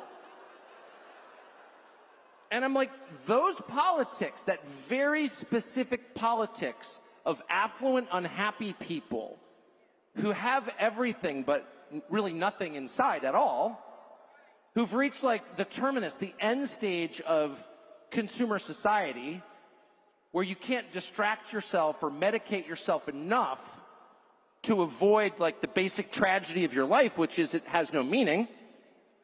And rather than solve that by believing in something with inherent value like God, you externalize all your disappointment and hate onto everybody else. Your life has been a total failure. You have no skills. Your kids hate you, but you still have the moral high ground because you've occupied it early and defended it ruthlessly. So people who had everything to be ashamed of diverted attention from their own failures by screaming at you about your moral inferiority, and you bought it. And I bought it, and all of us kind of bought it. It was like, you can't say this stuff out loud because it's embarrassing, and like polite people don't say those things out loud, like obvious things. Like, you're idiotic. And no, boys can't become girls. And no, you don't get to run our foreign policy or energy policy. You can't even change the tire on your Volvo. You're useless and dumb. And a compassionate society would not let you starve to death, but you're not allowed to run everything. Nobody ever said that because they occupied this place of moral authority. And they had like kind of the predictable institutions to enforce their rule, the cultural institutions, especially the universities. And if I could just, I want to say one more time, Charlie Kirk has done more personally to break that spell by succeeding without a college degree than anybody I've ever met. Rather than whining about college indoctrination and how it's, a waste of money and time, he just goes out without a college degree and just becomes a crazy success through hard work and intelligence and makes the point himself by his own life, which is, by the way, how you convince people, not by yelling at them or even trying to persuade them, but by living in a way that proves your point. If you're onto something, if you're on the right path, your life should reflect it. You should be joyful. You should have meaningful, deep relationships with the people around you. You should have the respect of the people who work for you. You should have the love of your spouse, et cetera, et cetera. If you are telling me that college is a bad idea, show me a better way, and he has. These are very obvious observations, but for some reason, for like 30 years, we ignored them, and we allowed people who not only have no moral authority, who should feel deep shame and be engaged in a long process of deep reflection that includes ashes and sackcloth. Really, living in some, faraway place in the desert, repenting full-time for, say, the Iraq War. They should not be on television giving instructions for how we proceed at all. But we all kind of sat there and were like, well, we kind of have to take it. You know, and my kids can't get jobs because in a country with the Civil Rights Act, they're the wrong color, but we kind of have to take it. And, you know, my children aren't going to own anything, they're going to rent, but that's just the way it is in a free market system. We kind of have to take it.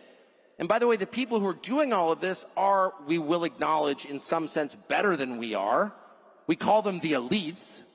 They did go to Princeton. You went to Penn State. And we all kind of played along with it. Go Penn State, by the way. That's exactly right. You have nothing to be ashamed of, Mr. Penn State. But the point is, the Trump election showed that what they claimed was a far-right, boutique, crazed, dangerous ideology that actually was a threat sufficient that the Department of Homeland Security and the U.S. military ought to be keeping an eye on you and they ought to have a right to spy on you, that supposedly crazed fringe ideology was in fact shared by pretty much everybody other than my buddy's divorced mom and other unhappy people. And what do we learn from that? We learned that the whole thing was an illusion. And the biggest illusion of all was the race stuff. That was the biggest illusion of all. And they can no longer say that people who don't want to go along with their program are racists because look at the election results. Look at the election results. Now, no one should be surprised by that. By the way, if you don't live in Bethesda, if you're out in the world, you know that, like, normal people don't want crime and homelessness and drugs and open borders. It doesn't matter what they look like or where they're from. Nobody wants that. No normal person wants that. I remember when I lived in Washington, an actual conversation I had at an actual dinner party that if you put it on film in the middle of a movie, people would be like, that's just not believable, that never happened, but it actually happened. I was in the middle of getting lectured in a very polite way by one of my neighbors who was a very nice person, but obviously a lot better than me because she was a Hillary Clinton voter. And she said, but she was fundamentally a nice person, but totally convinced of her moral authority. And she said to me, you know, I have a lot of problems with your views on immigration. Frankly, I don't think you're a racist. I just want to be clear. She's my neighbor. I don't think you're a racist. But basically, she said, you're a racist. Okay, so I was trying to, defend. Well, actually, I think countries need borders. I'm trying to be polite. 15 minutes later, she goes, my housekeeper loves you. Would you sign something for her? I was like, your housekeeper from Belgium? No, from El Salvador. Oh, right. So I'm such a nice person. I was trying to be a Christian. I didn't say, so you think I'm a racist, but your Salvadoran housekeeper's fully on board with my racist program? Tell me how that works. And then you realize it's not just her Salvadoran housekeeper, it's every Salvadoran housekeeper, actually, in the world. There's not a liberal one. Not one. If you can find a liberal Salvadoran housekeeper, call me. I don't believe you. There's not liberal. Whatever you think, they're just not liberal. And a lot of America is not liberal in the way that they envision it. They're just not. They think if you break the law, you should be punished. They don't think it's cool to have somebody ODing on fentanyl right outside your house. By the way, they'd like to own things. They don't think that the Uber economy is the real economy. They'd like to have a little house somewhere and own a car. They think credit card debt is bad, and they're upset about it, and they talk about it. Because they're right on all counts. So these election results, if you look at them, and I would recommend everyone do so, not just because you love Trump, but because the long era of darkness is over, actually. It's over. We'll have political debates going forward. You've got your ideas, I've got my ideas, we can debate them.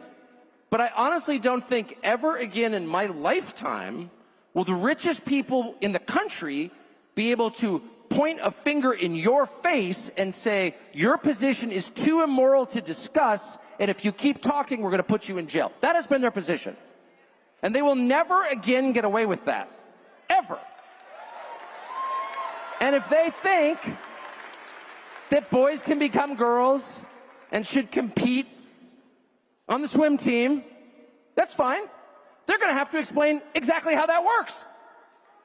And if they think that Ukraine's borders are more important than our borders, that's fine, but they're going to have to explain why.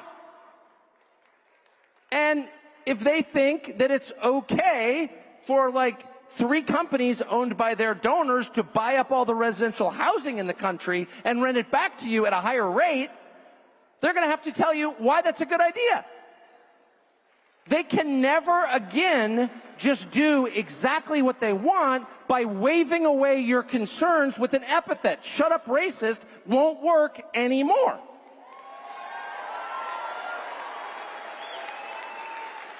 There are no permanent victories in this life.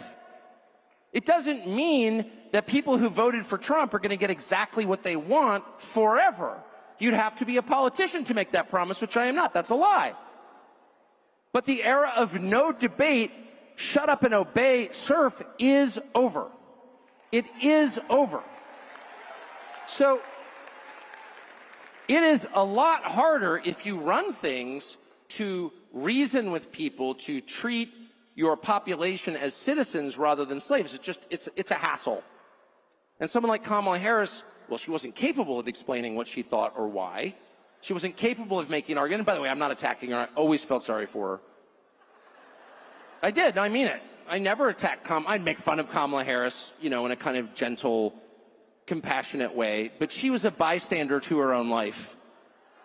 She never made a meaningful decision. She wasn't at fault for anything. She had no clue what was going on. She was just white-knuckling it through the day. The second the Xanax started to wear off, she'd be like, I got to get out of here. She was chosen from like a sort of national contest, like the way they used to choose, like the kids on the baby food boxes or whatever. We need someone who looks like this, will say the following things. Oh, there she is. Let's make her Attorney General of California and then Vice President. It's like that's how it happened. She never had a role in it at all. So I'm not going to attack her. But the people who chose her and put her up to it, and her senile boss, who, by the way, was senile when he became president in 2020, the people who pulled that caper off and kept it from everybody for 4 years, those people are mad because they don't want to explain why they're doing what they're doing because they can't justify it. It's unjustifiable. I had this problem for many years as someone whose job it was to ask people to explain themselves. They just wouldn't come. They would not come. It's like, we're not talking to you, racist. Okay. And I would always say, whatever. I would always say, just to rattle them, I said this 3 different times to the New York Times. They never printed it. I thought it was the funniest thing ever. They'd be like, you're a racist. They'd be like, actually, I'm not. And if I was, I would say so. Actually, I'm a sexist.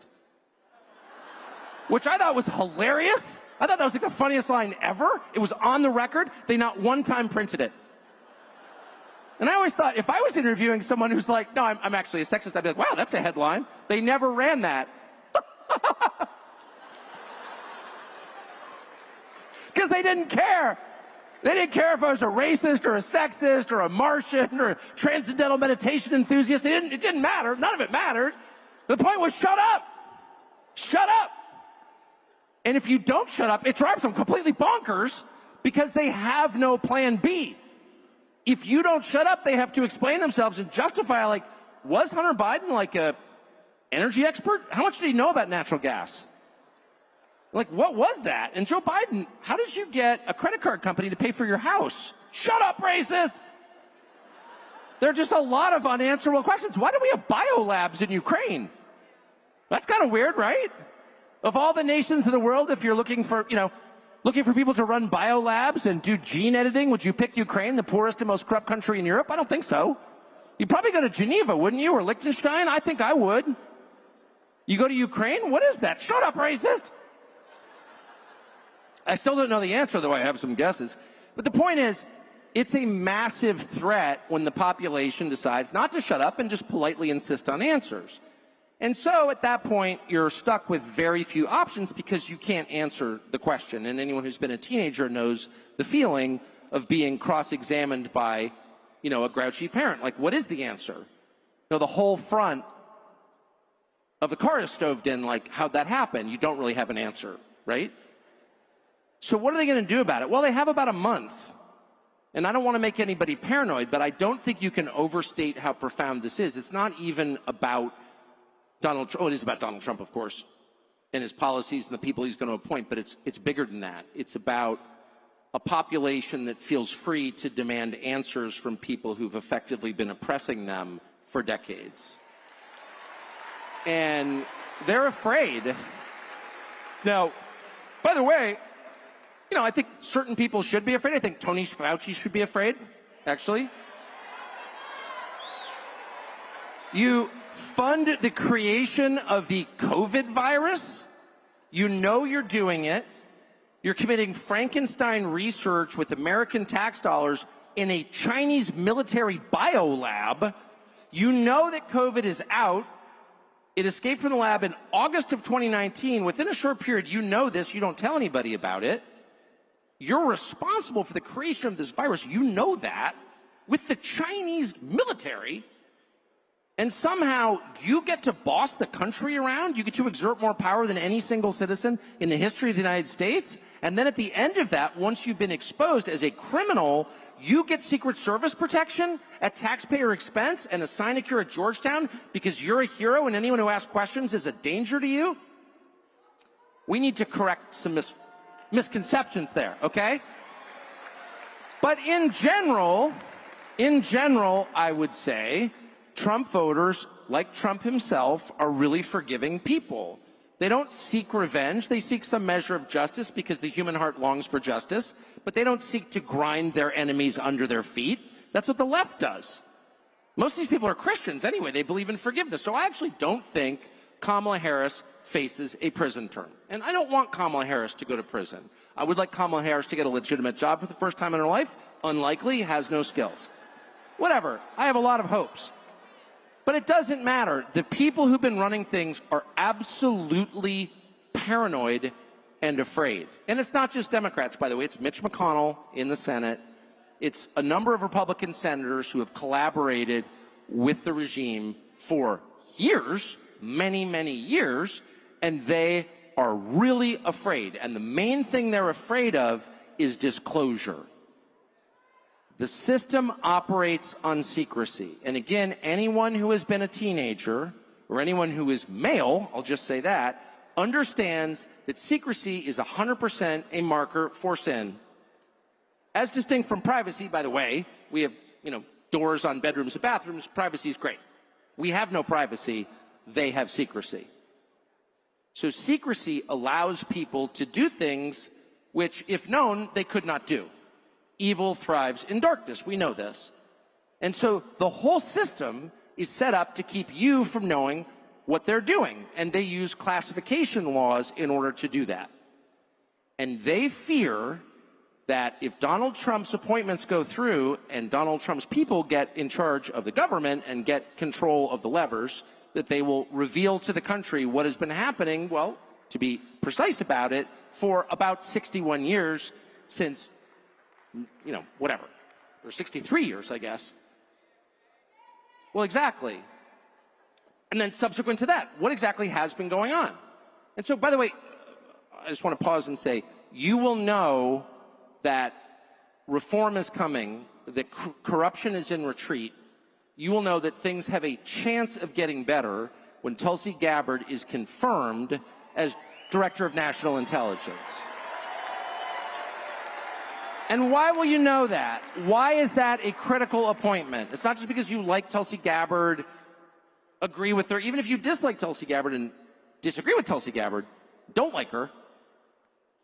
She is the critical appointment because she has the ability to declassify the truth about what your government has been doing in your name with your money for decades. No one doubts that Tulsi Gabbard's a patriotic person. She's an Army officer. She served in the U.S. military for 20 years. So, by the way, if she was a foreign agent, how exactly is she carrying a gun in the U.S. military? It's absurd. You will know who's on which side by the reaction of Tulsi Gabbard. If there are Republican senators who are voting against Tulsi Gabbard's confirmation, then you, either in the Intel Committee or in the Open Senate, you will know that person is not only my enemy as someone who voted for change, for openness, for transparency, for an end to corruption, for a draining of the swamp. You know that person is an enemy of the United States. Period. It's really that simple. And you will get the same story. Oh, it's national security. We can't let our enemies know. We can't trust Tulsi Gabbard. No, we can't trust you, actually. This is going to take place in the open, assuming we get that far. So this is just the one point I want to make about the next 30 days. There will be attempts to prevent this from happening. I don't want to make anyone feel paranoid. But at this point, once you win the Electoral College and the majority of the popular vote, that is an undeniable mandate, so there's no way to argue that Trump shouldn't be seated or anything like that. No one is contesting this election. No one can. You're going to need an event that is effectively catastrophic to change the course from openness to more secrecy, and there's no faster way to do that than a war. And by the way, the kind of war that the Biden administration is advocating for right now with the world's largest nuclear armed power could eliminate the United States and the entire Western Hemisphere. That's not an overstatement. But you will see people you think are your allies all of a sudden telling you when the United States so badly needs attention, someone in charge of the United States has to look at the country and say, you're in trouble. The numbers show it clearly. This country needs the attention of its leaders. It needs the care of its leaders. It needs people who actually want to improve the country, not the world, the country. And if some of those people look you right in the face and say, I'm sorry, we're just going to have to deploy to this, that, or the other country because there's an imminent threat to the world, you know those people are trying to thwart the progress that you voted for. Those people are your enemies. I'm sorry to say that. It's just true. And I don't care what I lived there all these years. And I watched it no, we have to do this. We have to do this. And this person is now our enemy. And I went along with it every single time. I was like, well, that guy sounds bad. And by the way, they almost always were bad. You know what I mean? Like, most leaders are pretty bad. Everyone's a kind of variety of Idi Amin, though most are less entertaining than he was. But you know what I mean? Like, this leader's bad. Well, I believe that. That's why I don't live there. I'm from here. I was born here. This leader's bad. Yeah, great, got it. So we need to all of a sudden take our entire budget, all of our energy, all of our attention, and focus on killing this leader. Well, it's like, you know, I'm not going to weep for that leader, but like, what about me? What about my country? What about my children? Well, that can wait. Well, actually, it can no longer wait. And I think we need to say that really, really clearly. And the next time Dan Crenshaw stands up and says, but you don't understand the threat. Shut up, Dan Crenshaw. And everyone liked Dan Crenshaw. Just about had it with you. You got hundreds of thousands of American citizens dying of drug ODs, and you've done nothing. Your state was invaded by foreign nations at the behest of international organizations, including the United Nations. 15 million young men just came into our country for reasons we can't even understand, and you did nothing over your border. And you're going to tell me that some other nation is the threat? No, you're the threat. And that's true. So I don't care what party that person comes from. That person is an enemy of everything that you voted for. Trust me. We've seen this movie so many times, and the way that they short-circuit your critical thinking and get you to go along with it, and I know because I've been a victim of this, is by scaring the crap out of you with something. And the second you're afraid, you're like, oh, I guess an experimental vax, okay, I'll take it. Oh, I can't go outside anymore? All right. I'm worried about my grandchildren. Oh, we need to kill Saddam Hussein. He's bad. No! No mas! No mas! Fix this country. You are the father who abandoned his children, and there's no excuse for that. You, Dan Crenshaw, you entire Democratic Party, you Mitch freaking McConnell, you're the one whose own children languished and died while you focused on the neighbor's kids or kids in another country. All of that may be fine, but your duty is to your kids. That's why you're the leader. And anyone who shirks that duty is guilty of abandonment, and there is no lower man than the man who abandons his family. There is no lower form of leader than the leader who doesn't care about the people in his charge. And so make that the litmus test, I would say. I mean it, and I don't care what they say. They'll get up there and be like, well, I'm against trans swimmers too. Well, really? Who isn't? You'd have to be a freak to be for that. If that's the price of entry, we're not charging enough. You're against trans swimmers? Okay. then you're not like brain damaged or something. Like, what?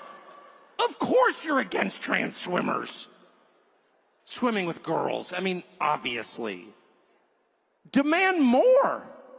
What are your priorities? And if they tell you some faraway place where people speak a language you don't understand, in a conflict that you can't possibly comprehend because it's in another country, that's priority one, you're done. You're done, Mike Pence, and all the rest of those people. But they're relentless. I mean, they are relentless.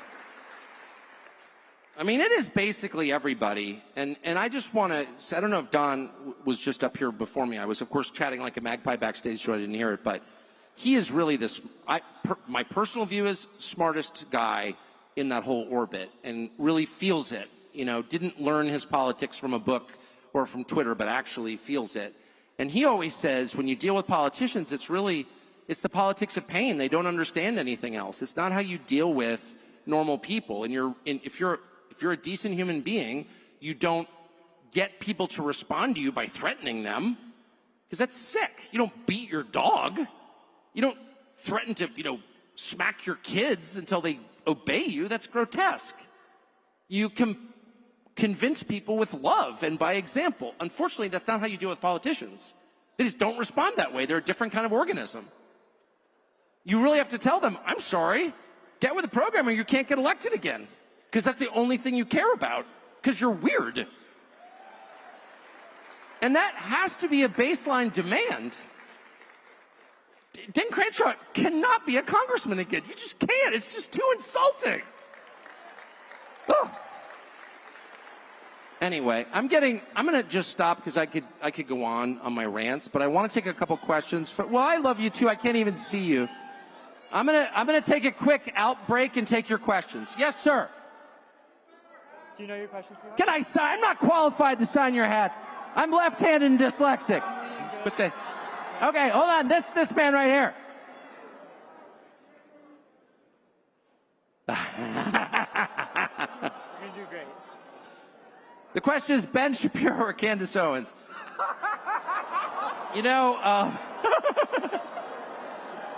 I'm only friends with one, but I'll say I want to. I want to support people when they're right and not when they're wrong. And why do you ask questions like that? You're a smart one.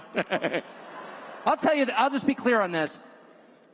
I really think the fastest way to destroy the United States, I think the reason that we're trillions of dollars in debt, I think the reason that our social cohesion is frayed, I think the reason we opened the borders, I think it's all connected, and it all stems from the core sin, which was believing that it was our job or duty to reorganize the world along our lines and control Iraq or huge swaths of the world. We're not good at that, and we didn't succeed in doing it, and we never repented for it. I think the cost of foreign wars is deeper than just the deaths and the agony that they caused. I think the whole society has felt it, and I think that there are wars that you have to fight. Those do happen. That's real. I'm not against all wars. Some wars are necessary. You get invaded, you have to fight back. A home invasion requires you to pick up your gun and say, get out. And if you won't, you shoot him. I mean, I'm not Gandhi, okay?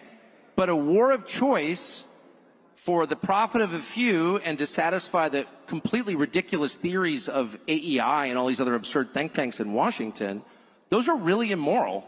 And anyone who's for that going forward is immoral. I think that. Convince me otherwise. Yes, sir.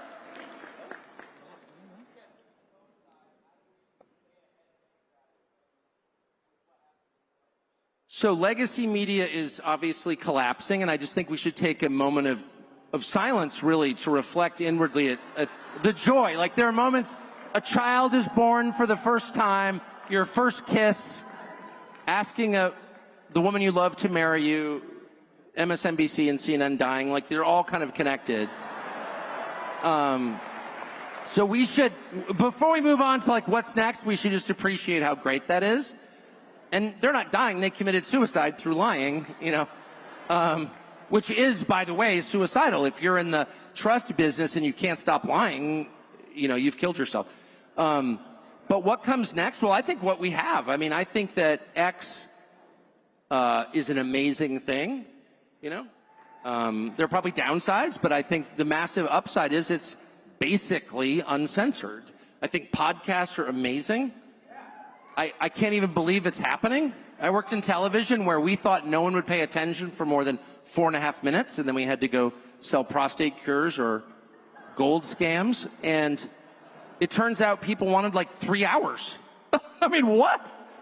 There's no greater compliment you can pay a nation, a citizenry, that they want information and understanding so badly they will listen for 3 hours.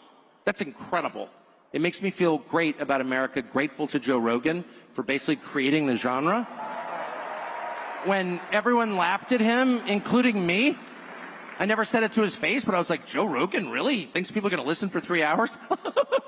Amazing. So I think we're in a great place, and I think that we should, instead of thinking of new forms of media, we should defend the ones we have, which are all based on free speech. And you're going to hear people say in the coming months and years, we can't have speech this free because it's a danger. It offends people, it causes violence. That's a lie. Violence and speech are not the same. I can offend you, you know, that's different from shooting you. Do not accept any attempt to take away your birthright, something that God gave you and a government's job is to protect, which is your absolute right to say what you think is true, period. And that is worth defending above all things. And there are going to be people you think you're allies. The deception is profound. It's profound. We were promised profound deception, and we're getting it. It's not simple deception. It's not, you know, oh yeah, you know, drink Bud Light because some dude dressed as a schoolgirl. You know, that's the obvious deception. He's not a schoolgirl, he's a dude. That's not really deception. That's like make-believe. It's a joke. Deep deception is an actual threat, and it plays upon your best qualities, your compassion. That's what happened during COVID. Good people obey. Do you love your grandparents? Then you'll obey. Well, of course, all good people love their grandparents. They respect the elderly. So they preyed upon your best qualities. They leveraged your decency against you. That's deception. And you're going to see that with speech. You're going to see this is hate. And some of it may, in fact, be hateful. But it's still your birthright to express what you believe, even if other people don't like it. And if there's one thing you have to defend, it's that. Yes, sir. I think we have a microphone. Hey! Hi, my name is Annabelle. I want to thank you for being a patriot. And my question is, how can I help? Well, I think you are helping. You've brightened my day already.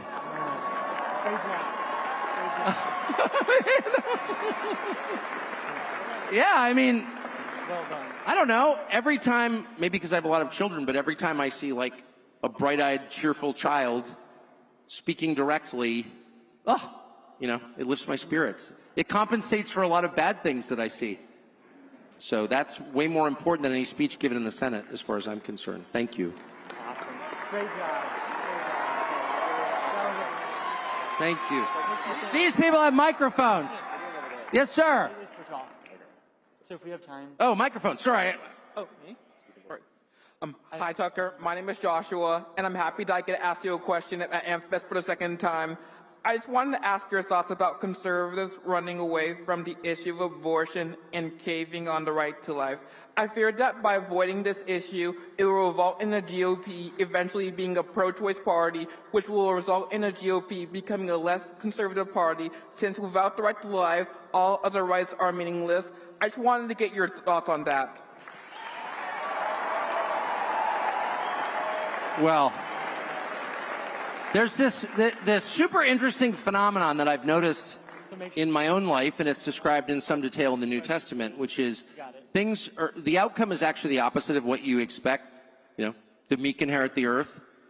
And just when you think you're losing, actually is the moment when you realize that you've kind of won. And the opposite is always true. When you think you've won, you're usually in for a surprise. And I think abortion is a perfect example of this. Yes, I've been very sincere on that issue, you know, my whole life, and I noticed it, and I really care about it.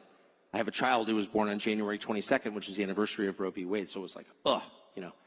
I've thought about it a lot, and yeah, I've been really distressed by the the cowardice of Republican politicians, and it's a class thing too.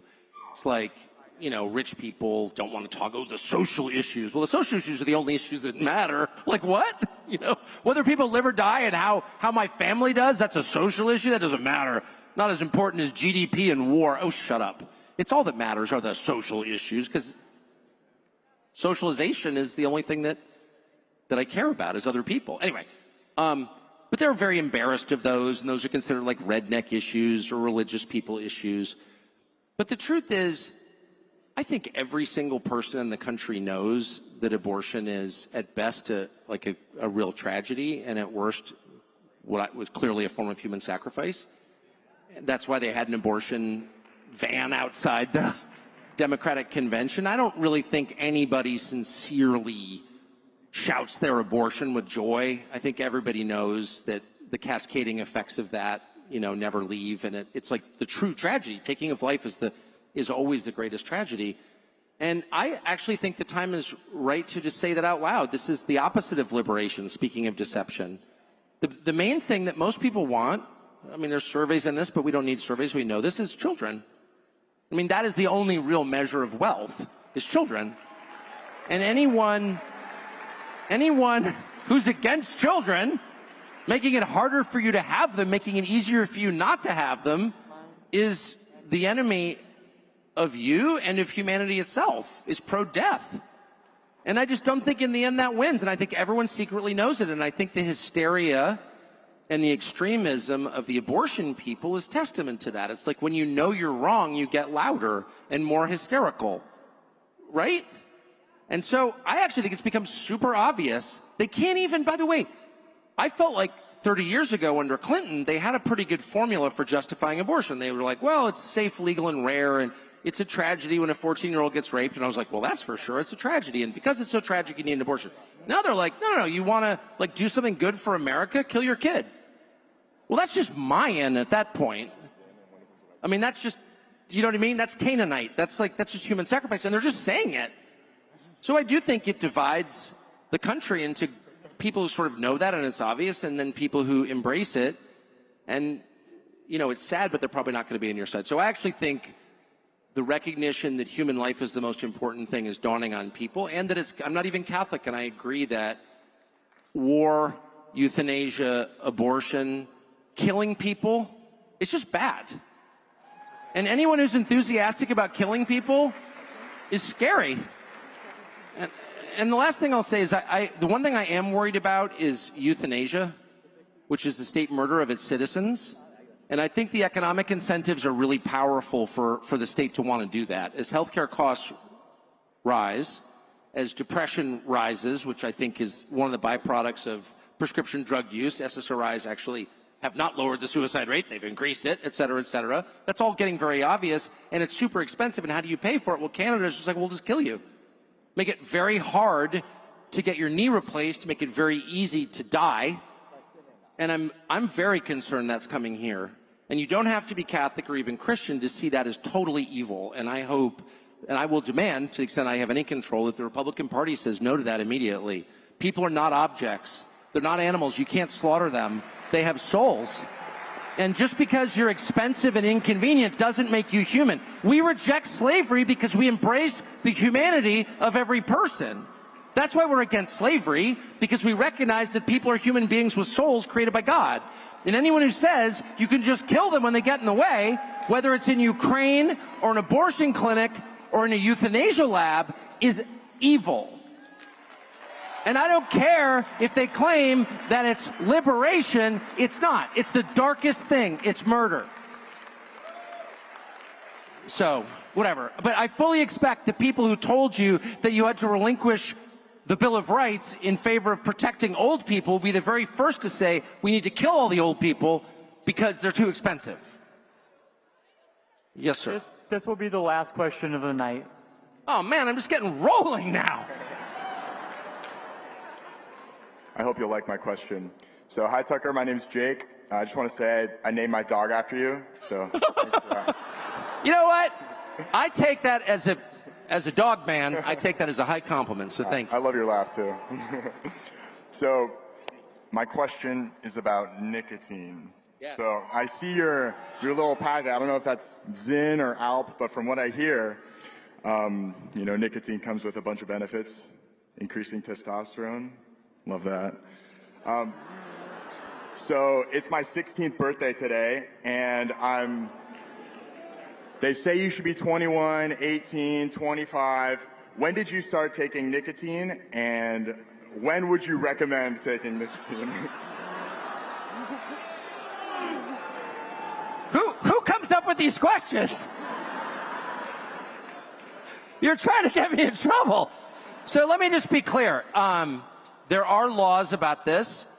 Whether or not I think they're insane, that you can go fight and die in Iran, but can't have a nicotine pouch at 18. In fact, they'd like you to go fight and die in Iran, but you can't have a nicotine pouch. I think we've got misplaced priorities. But there are laws about making health claims about, you can make health claims about anything. They tell you weed is good for you. They tell you to take, Adderall in 5th grade. Go ahead and take SSRIs. You need some benzodiazepines, because those are good, not addictive or anything. But nicotine is somehow a threat. And I suspect, that any compound that makes the population passive and willing to accept mistreatment is favored, and any compound that heightens awareness, like black coffee, which they're always telling you is bad, and I can tell you as a 55-year-old who's had approximately a gallon of it every day for 41 years, it's not, is disfavored. So I can only tell you it works for me. I'm not going to tell you how old I was when I started using related products, but I'm 55 and I've been using it for 41 years. And I'm not endorsing that at all. I'm just telling you what worked for me. I don't drink or use drugs of any kind, including Advil, and I haven't for 22 years. I've got pretty bad eating habits, which is obvious. I love pizza, but I don't put any chemicals in my body whatsoever other than nicotine and black coffee, and I feel great. I do. I feel, and by the way, I just want to say again, this is not licensed health advice. I don't run the CDC, okay? I'm not in charge of the Department of Agriculture's food pyramid, so I'm not going to tell you to eat 11 loaves of bread to lose weight. Because I'm not a certified scientist or a genius like the people who told you that masks would keep you from catching COVID. And by the way, get 9 boosters. So I don't have the moral authority to give you advice about how to be healthy. I can only tell you what's worked for me, a man with a checkered academic record. But I can say, I feel good.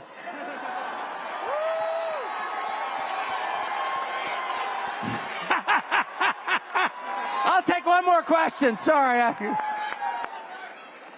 Thank you, Tucker.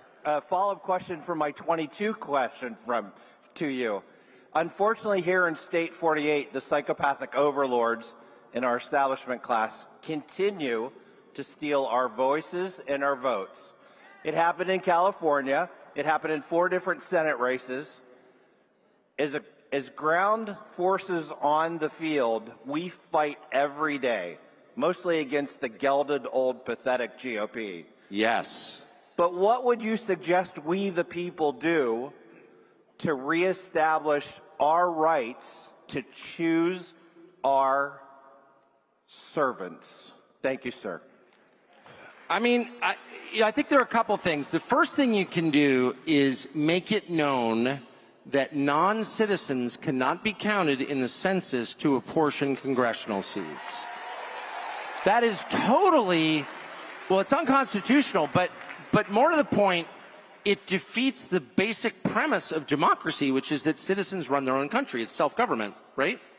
That's the point of a republic. We hire people to run it for us, but we run it because it belongs to us because we're from here, we're citizens. If you allow foreigners, non-citizens, legal or illegal, to pick your representation, then foreign countries run your country, and that's called colonialism, over which we fought a revolutionary war. So that cannot be allowed, okay? So that's the first thing you can do. The second thing you can do is point out that a sanctuary city or state is a form of insurrection much more profound than anything South Carolina attempted in 1861 at Fort Sumter. You are saying that you are not following the most basic of all federal laws, which is the federal government, not state governments, the federal government gets to decide who comes into the country. And you're saying, I'm opting out. That's insurrection, actual insurrection, not fake insurrection like January 6th 4 years ago, but actual insurrection. And there is a long precedent for dealing with this. It happened in 1956 in Little Rock when Central High School decided we're going to ignore Brown versus Board of Education, and the Republican President of the United States, Dwight D. Eisenhower, sent the 101st Airborne to Little Rock and said, no, you're going to obey federal law. Period. Because if you don't, it's insurrection. Because these are core questions. These are not minor, sort of peripheral questions. These are questions of national sovereignty. So I have no idea why anybody in Washington, but especially Republicans in Washington, I mean, they're mesmerized by turning Iraq into Belgium and defending Ukraine. That's the actual answer. But why did they put up with this? They shouldn't, and we should demand that they don't put up with it. And the third thing you can do is primary the hell out of anyone who doesn't represent you. And no one does that. And what happens is they talk you into not doing it. Lindsey Graham does this every 6 years. So find some issue, and he'll be like, I mean, he did it during the Kavanaugh hearings, and he did an amazing job. Lindsey Graham's one of the most charming people in Washington. If you wonder why people still listen to Lindsey Graham, it's because he's hilarious, and he's, like, fun to have dinner with. But the truth is, he's totally non-aligned with the Republican electorate. Like, his priorities have nothing in common with the priorities of Republican voters, including in South Carolina. But every 6 years, he'll pick a symbolic issue, and he'll be like, I stand with Judge Kavanaugh. And everyone's like, oh, you're such a hero. And then it's back. The second he's elected, it's like, no, it's, hey, shut up, Americans, about your stupid border and your invasion. Nobody cares. Shut up, racist. It's Ukraine. They all do that. And they did it. I mean, no one could be more offended by boys in girls' sports as the father of 3 daughters than I am. So I'm not like pro Dylan Mulvaney or whatever at all. But I also understand sleight of hand when I see it, because I've seen gypsies do 3-card Monte and been the victim of it. It's so fast, you don't know what happened. Like, where's the peanut? Underneath the walnut shell. It was right there. They're too fast. I know what that looks like. They divert your attention. And they use that issue to divert your attention from what they were actually doing, which is ignoring your concerns in favor of the concerns of their donors and foreign countries and lobbies for those countries. That's just a fact. And they use the trans issue to do that. I hate to tell you this. And a lot of people in your conservative media did exactly the same thing. And they made you feel like they were on your side. But they weren't, because they don't really care about that issue. You do. That's why you think they're on your side. You cared about Judge Kavanaugh. So when Lindsey Graham's like, oh, yeah, I'm on your side, you're like, you know, I kind of like that guy, actually. That charming little midget from South Carolina. But trust me, you just got played. So the key is to figure out what's important to you and your family and your neighborhood, and start there. Like, one of the problems people have is they extrapolate outward too much. They live in a distant place. They live online. Look at your own family. Like, what do your kids need? They can't afford to go to college. They can't make enough in their job to buy a house at 32. They can't make enough to get married and produce grandchildren for you. That's a crisis. That's way more a crisis than anything Iran will ever do to this country. And so demand that your elected leaders who are using your money and have your authority and your military, that they do something about it. Your neighborhood looks nothing like it did 10 years ago because of illegal immigration. Well, we have a military on which we spend like $1.5 trillion a year. Why aren't they at the border protecting the country they serve? What is that? I don't understand. And anyone else who doesn't get that immediately is not qualified to represent you. And I actually think it rarely takes a primary. I think if enough people sit down with Congressman X, even someone like Dan Crenshaw or Lindsey Graham, yeah, boo. But I think if you actually sat down with Dan Crenshaw and said, listen, Dan, I get it. You're a little, but I'm kind of on to you now. And we want you to do the following 10 things. And if you don't, we're going to get someone who's aligned with us, and we're going to primary you. And at the very least, we're going to wreck your day. And he'll maybe be like, okay, your concerns are more important than the concerns of my donors. I will actually do what you want. Because in the end, it's not personal. You just want someone to listen to you and help you. That's the whole point of our system. Your representatives are there to help you. And if they're not, then you have to replace them. You have to be serious about it. And they will listen to you. If you are serious, they will listen. And by serious, I don't mean threatening them or jumping up and down. But just call Charlie Kirk, man. There's no one better at that. Hey, Charlie Kirk, I'm calling, I'm a Turning Point Action donor, and I think we should primary so-and-so. Call Charlie Kirk. Probably, yeah, Lindsey Graham, someone should just do that. Not because, I kind of like Lindsey Graham personally, but it is such an insult to the idea of an opposition party. You have two parties. They should not agree with each other on the biggest questions. Because if they do, someone's getting left out of the equation, and that person is you. Someone needs to represent you on the big issues, the things that actually matter. Not just on swimmers at some state college, but on real issues. And anyway, just make them obey. I think that's up to us. Don't be charmed by them. Force them. Spank them like the bad little girls they are. Thank you.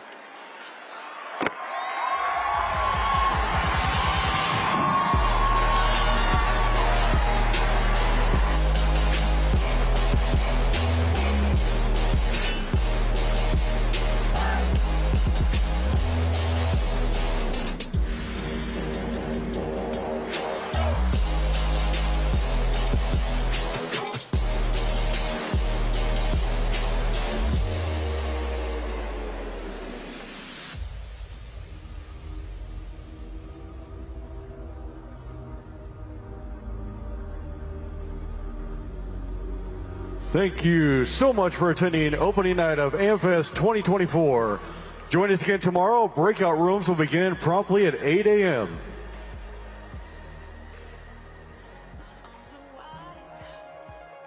Catching fire as the wind blows. I know that I'm rich enough for pride. I see $1 billion in your eyes. Even if we're strangers till we die.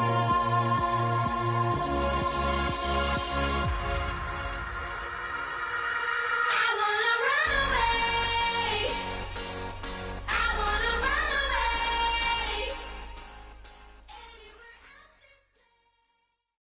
away. Gallup poll indicates that more Americans are leaning to the right. We're living in a very weird world now where the conservatives are the one who seem to be very in touch with how people communicate. They are becoming conservative in record numbers. They are rebelling against a kind of ideology on the left that holds them responsible for all the world's failing. Turning Point is very much to credit for that. This is a group that operates under the auspices of Charlie Kirk. It is big and it is very organized. They've unleashed parents to object to material in the school library. If you don't want to hear it in a school board meeting, why should children be able to check it out of the school system? They started teaching kids, you know what, we're going to teach kids how to run for school board office. Conservatives are seizing control of the American classroom. 38% of Americans say they're conservative now on social issues. This is the highest percentage ever. Nobody works harder, nobody pushes harder than Turning Point, and nobody produces results like Turning Point USA.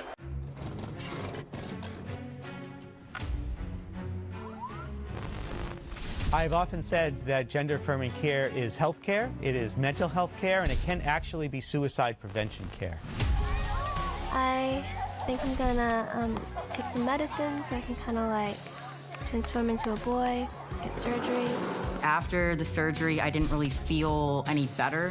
When it stopped being a thing for adults and it started to be a, let's teach this to kids. Total lie, manipulation, it's gaslighting. Please stop. He's a boy, not a girl. How could she do this to my son?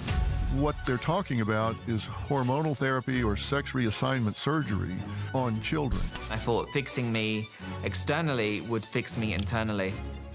But of course I was wrong. The fact that the state thinks that they're more important and have a better say in what happens to your child over the actual parent's opinion is egregious. Puberty blockers, surgeries, big money makers for hospitals, for physicians. All I want to do is hold my son. Are you asking me to lie to parents? And he said, yes. This is a weaponized use of a parent's sympathy and caring and concern by the left to destroy your child. Let's tell kids that maybe they can be the opposite sex. Maybe they actually are the opposite sex. It is an evil thing to tell children that happiness lies on the other side of puberty blockers or double mastectomies. The left so badly wants to blur these lines. That's a 5-alarm fire. It's criminal.